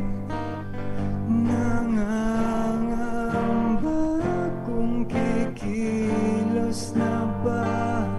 Lito ang damdamin.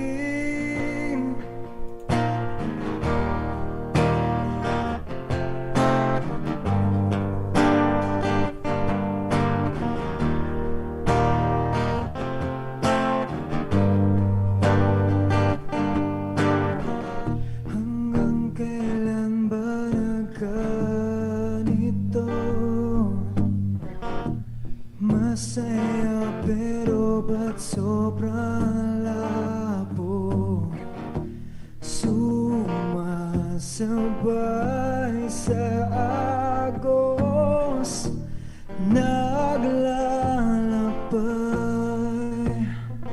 Ngunit nung tayo na ay nagkita, nasa piling ka na ng iba. Kita naman sa'yo na maligaya ka na sa kanya.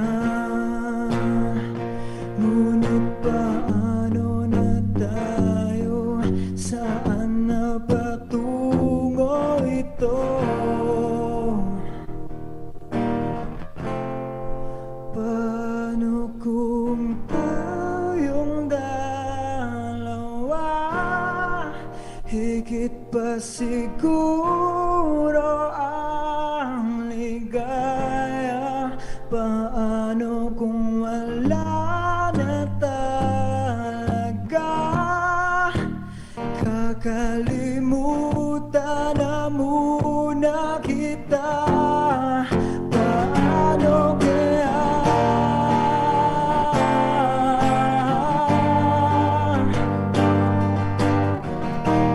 Paano kaya? Wala naman siguro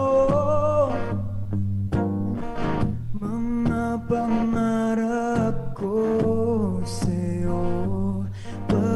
Pasensya ka na. Sa isip ko di ka mawala. Ngunit wala nang nagbago. Nandyan ka at nandito ako. Kasalanan ba na nagmahal ako? Bakit ba pinagtagpo? Paano kung tayong dalawa? Higit pa siguro ang ligaya. Paano kung wala na talaga? Kakalimutan na muna kita. Ngayong mawawala ka na talaga. Bakit ngayon mo lang pinakita?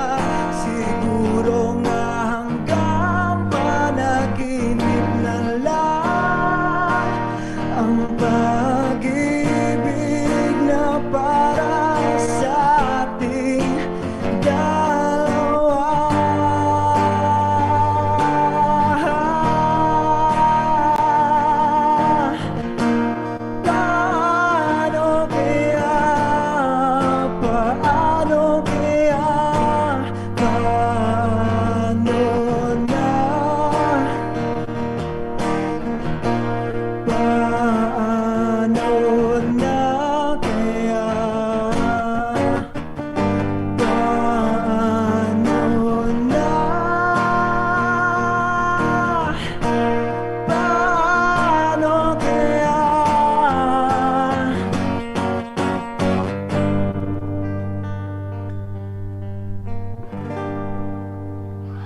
So, yun po, ang title po ng song Yeah. is Thank you Paano. so much. Woo. Alright, ayun po.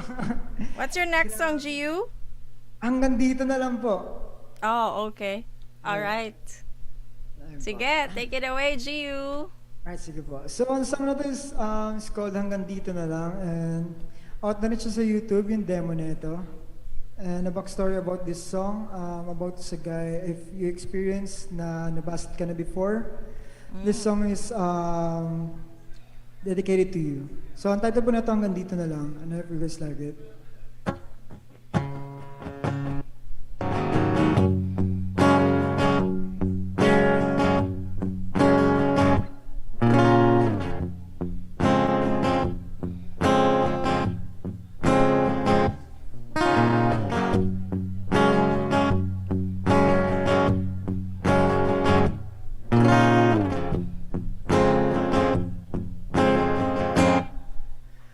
Teka sandali, wag munang umalis, wag mo akong iwanan na ganito.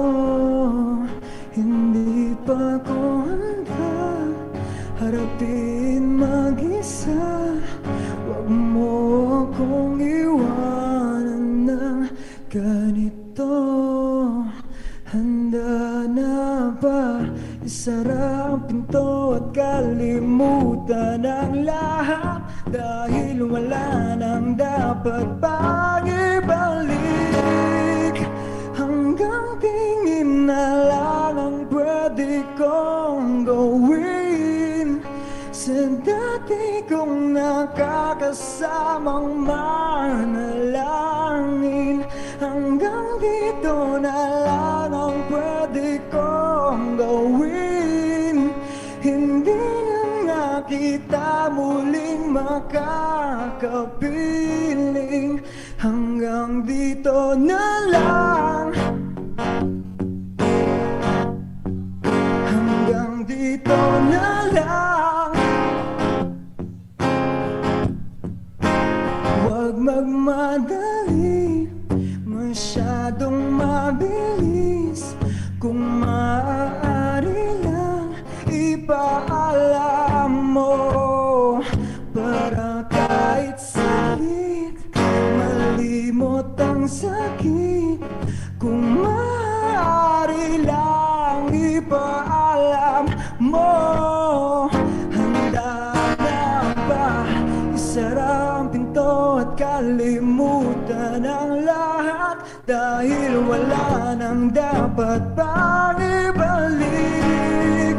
Hanggang tingin na lang ang pwede kong gawin sa dati kong nakakasamang manalangin. Hanggang dito na lang ang pwede kong gawin. Hindi na nga kita muling makakapiling.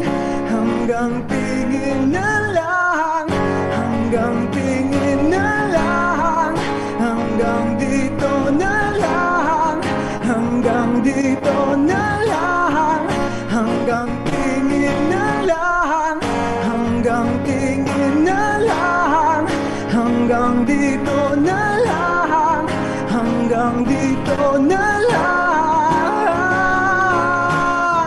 Maaari ko bang malaman kung saan ako nagkulang, para iyong iwanan, para lang ako malinawan? Maaari ko bang malaman kung saan ba ako nagkulang, para iyong iwanan, para lang ako'y malinawan?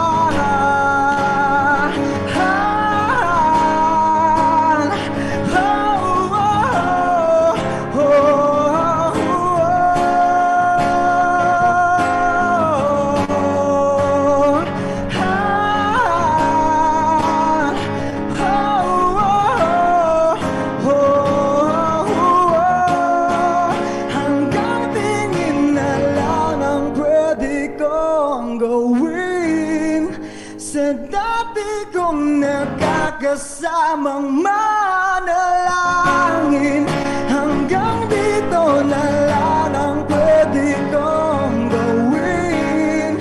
Hindi na nga kita muling makakapiling, hanggang dito na lang, hanggang dito na lang, hanggang dito na lang,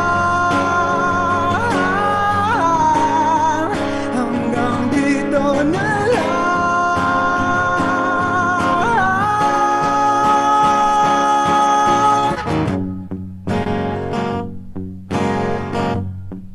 Hanggang dito na lang.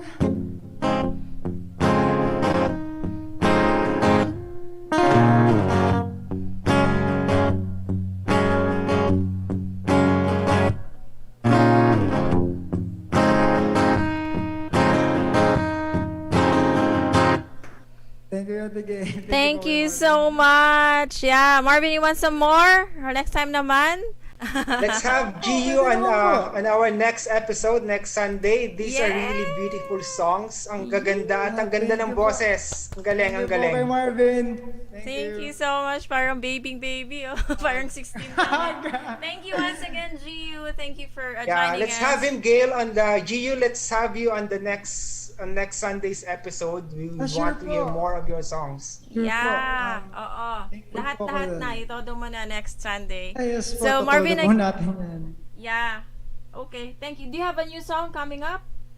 Ay, yes po, meron po. Aminin mo na. This single is coming out soon. Okay. Probably mga next month po, ganun, with a music video na po. Wow. Ang dami. Very talented. At the same time, you're going to school pa. So, keep it up, GU. Yes, You po. have to Thank focus on your studies and on your music as well para naman ma-inspire Yes, po. kaming lahat. So, Alright. Marvin, I think that's it for tonight. Yeah. You wanna... Thank you, GU, and see you next Sunday. Thank Yeah. you din po kay Marvin. I hope to see you na soon again po. Thank you so Alright, much. alright. You take care. Alrighty. Take care din po. Bye-bye. Thank you. Bye din po. Thank you Ayan. po. Thank you Good po. vibes na good vibes tayo despite the rain. The Yes, thunder very and the chill storm. conversation. It's nice to be back Yeah. on Good Vibes Sunday. I really miss this Sunday afternoon conversation that we're having to share positivity and good vibes to our audience. So Yeah, that's right. And by the way, let me take this opportunity to congratulate you kasi I haven't congratulated you talaga that much for the past year being one of the 6-star distinction, Rotary president. So congratulations to you. It's really well done. And, we're so proud of you. So keep it up.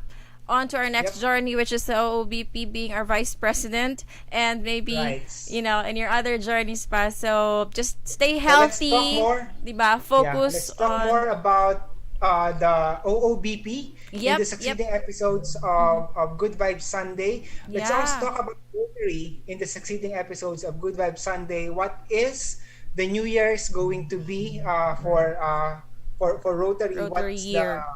What's the plan?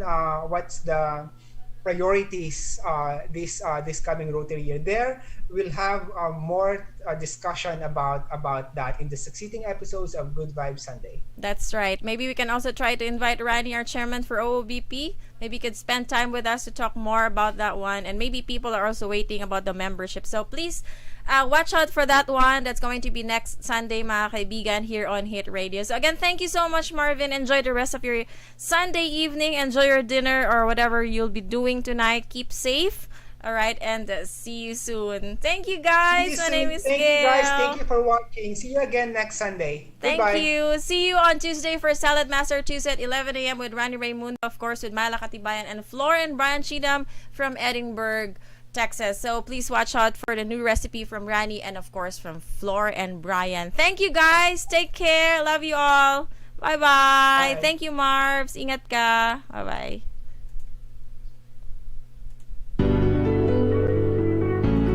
Bye, Marvs.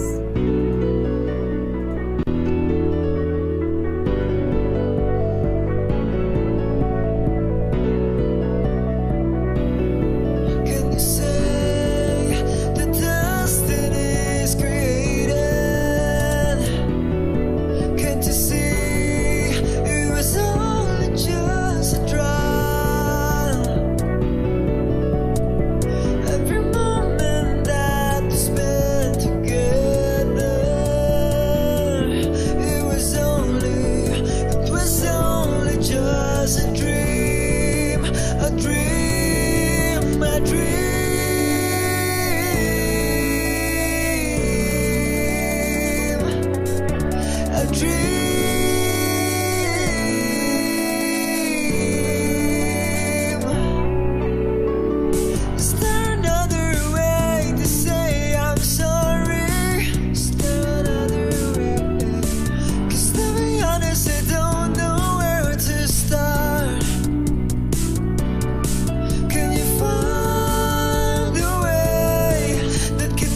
it can happen this time.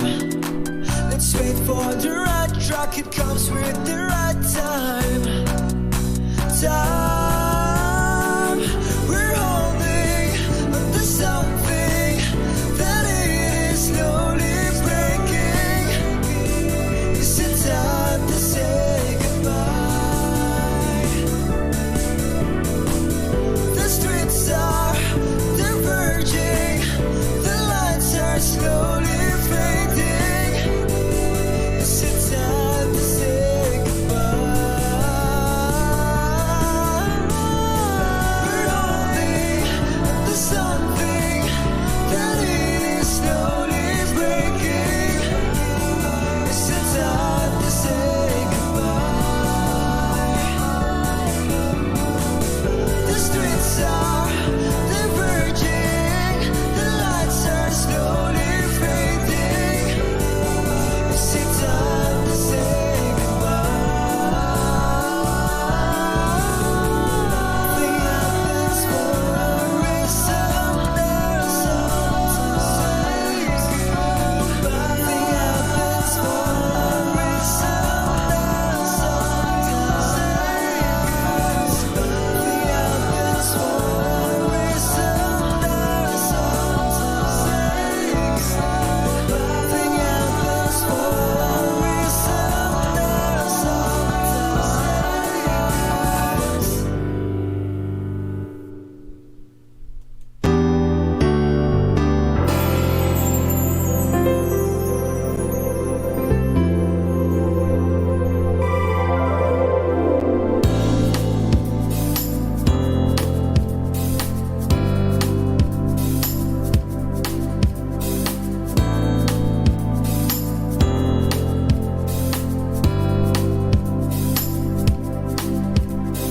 Kung ang panahon mo'y may pangangamba, paglalakbay sa landas na walang katiyakan, paniniwala sa puso'y wag pagdudahan. Balang araw ay darating, biyaya ng may kapal, bahaghari sa langit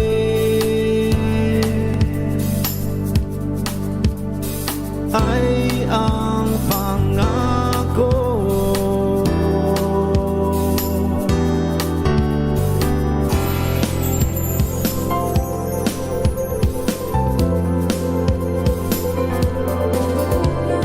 Ang loob minsan tila'y susuko na, ika'y nagtataka kung ba't ganito ang buhay. Pagmamahal sa kapwa mo'y huwag kaligtaan, magkaisa tayong lahat, isang bansang Pilipino. Huwag kang matakot, lakas ng dasal ay totoo.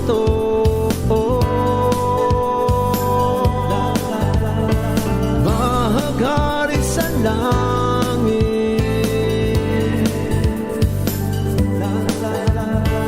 es la promesa.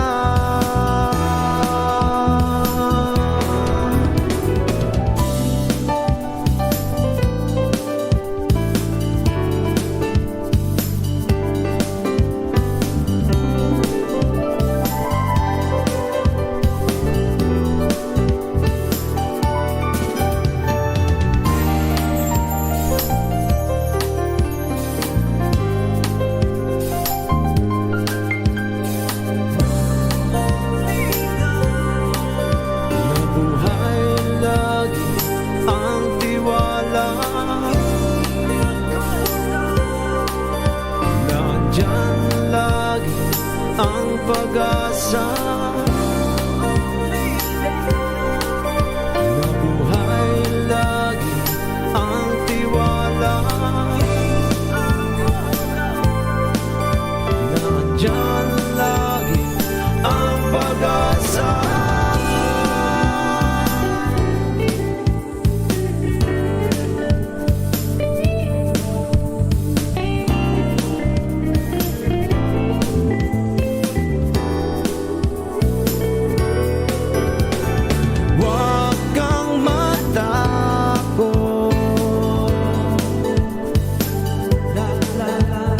Mafuerza el rezo.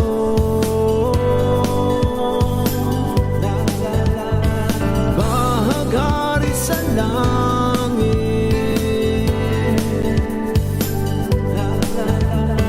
es la promesa. Huwag kang matakot. Mafuerza el rezo. Bahagari sa langit es la promesa. Bahagari sa langit es la promesa.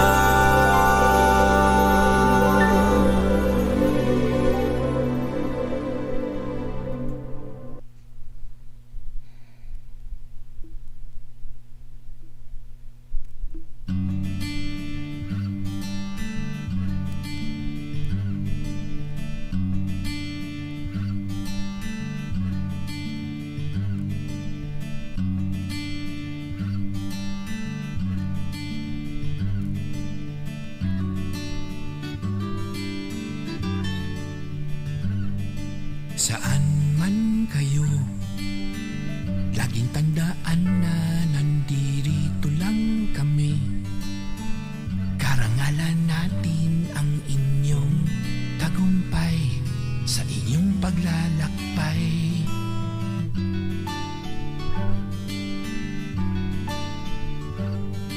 Saan man tayo, ibalita natin ang ating tagumpay.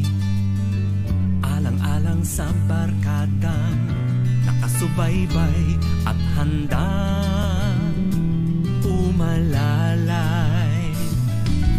Tayo'y sama-sama sa hirap at ginhawa. Magkaibigan, habang buhay, kahit tayo'y mahiwalay, dito lang kami nakaalalay. Magkaagapay, isang pamilyang magkakaakbay, kapit kamay, magkasama sa ligay at magkaramay sa lumbay. Magkaibigan habang buhay, saan man kayo, lagi niyong isipin ang ating pinagmulan. Magbabarkadang tunay noon hanggang ngayon at sa habang panahon. Saan man tayo, alagaan natin ng ating samahan.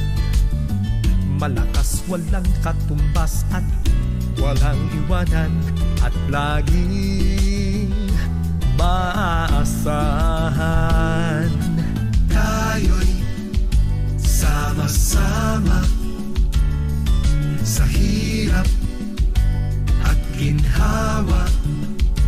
Magkaibigan, habang buhay, kahit tayo'y mahiwalay, dito lang kami nakaalalay.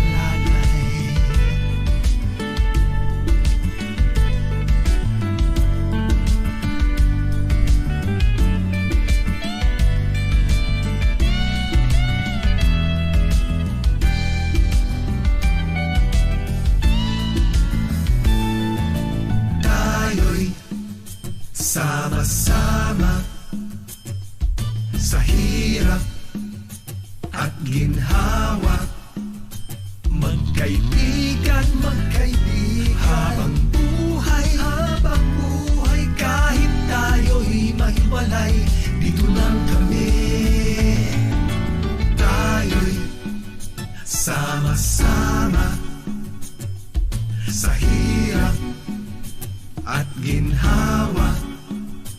Magkaibigan, habang buhay, kahit tayo'y mahiwalay, dito lang kami nakaalalay. Magkaagapay, isang pamilyang magkakaakbay, kapit kamay, magkasama sa ligay at magkaramay sa lumbay. Sa isa't isa tayo nakasalalay, ito'y matibay, ito'y mahusay. Kapatirang di mamamatay, magkaibigan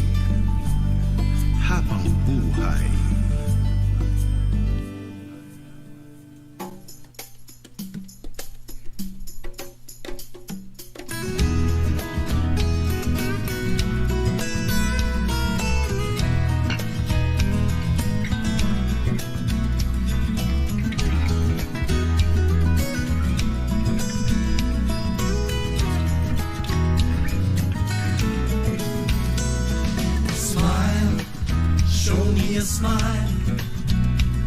Ipakita sa lahat ang iyong ngiti. Smile, ika'y ngumiti. Kislap ng iyong mata'y nagniningning. Kay ganda, diba? Kay saya talaga. Kapag tayo'y sabay-sabay ngumingiti. So smile, tara na mag-smile. Ipakita sa mundo ating magagandang ngiti. Smile, everybody say cheese. Let's show the whole wide world just how it feels. Kay ganda, diba? Masaya talaga. Kapag tayo'y sabay-sabay umingiti. Lahat gumaganda at di tumatanda. Tayo'y sumisigla tuwing umingiti. Kahit anong lahi, ang buong mundo ay nagkakaisa. Sa ngiti. Mic check, Mac attack coming at ya. In 1, 2, 3, everybody say cheese. Haha, ipakita ang ngiti yung natural at matamis. Kahit na bumiskis, sige na please. Forget your words for a while, cause life is better when you smile. Kay ganda, diba? Kay saya talaga. Kapag tayo'y sabay-sabay ngumingiti. Lahat gumaganda at di tumatanda. Tayo'y sumisigla tuwing umingiti. Kahit anong lahi, ang buong mundo ay nagkakaisa. Oh, smile, show me a smile. Ipakita sa lahat ang iyong ngiti. Smile, ika'y ngumiti. Kislap ng iyong mata'y nagniningning. So smile, tara na mag-smile. Ipakita sa mundo ating magagandang ngiti. Smile, everybody say cheese. Let's show the whole wide world just how it feels. Come on! Smile, sonríe por mí. Guárate siyang ngumiti. Smile, sonríe por mí. Guárate siyang ngumiti. 3, 2, 1, go! Smile, everybody say cheese now. sonríe por mí. Everybody say cheese now. Guárate Kahit bumiskis, sige na please. Ipakita ang ngiti yung natural matamis. Everybody say cheese now. sonríe por mí. Everybody say cheese now. Guárate Forget your words for a while, cause life is better when you smile.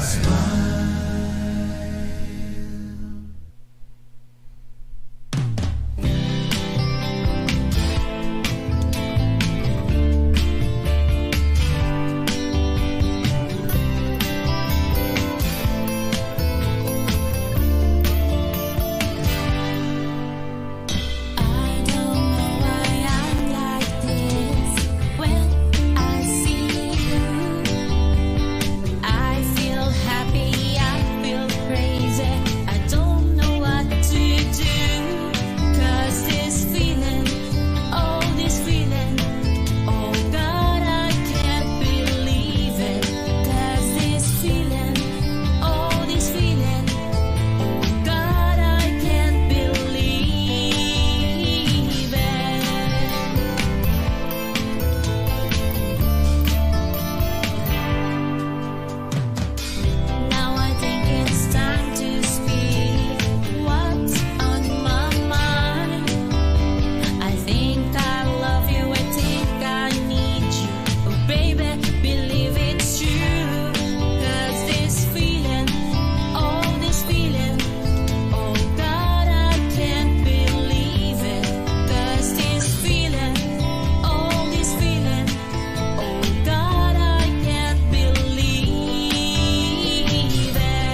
so bright. Here comes the time when I'm so tight. Here comes the time when I'm feeling it's fine, fine, fine, fine. 'Cause this feeling, oh this feeling, oh God I can't believe it.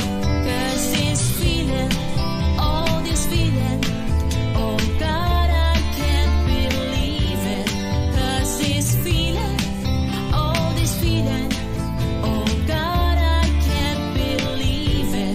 'Cause this feeling, oh this feeling, oh God I can't believe it.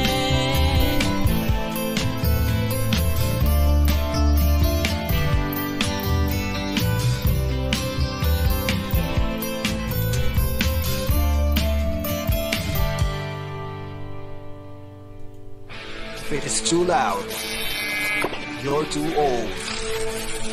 Radio 100.7. From the capital city of the Philippines. On air and online. On air and online. The station that plays the biggest hits. This is Manila's Radio 100.7.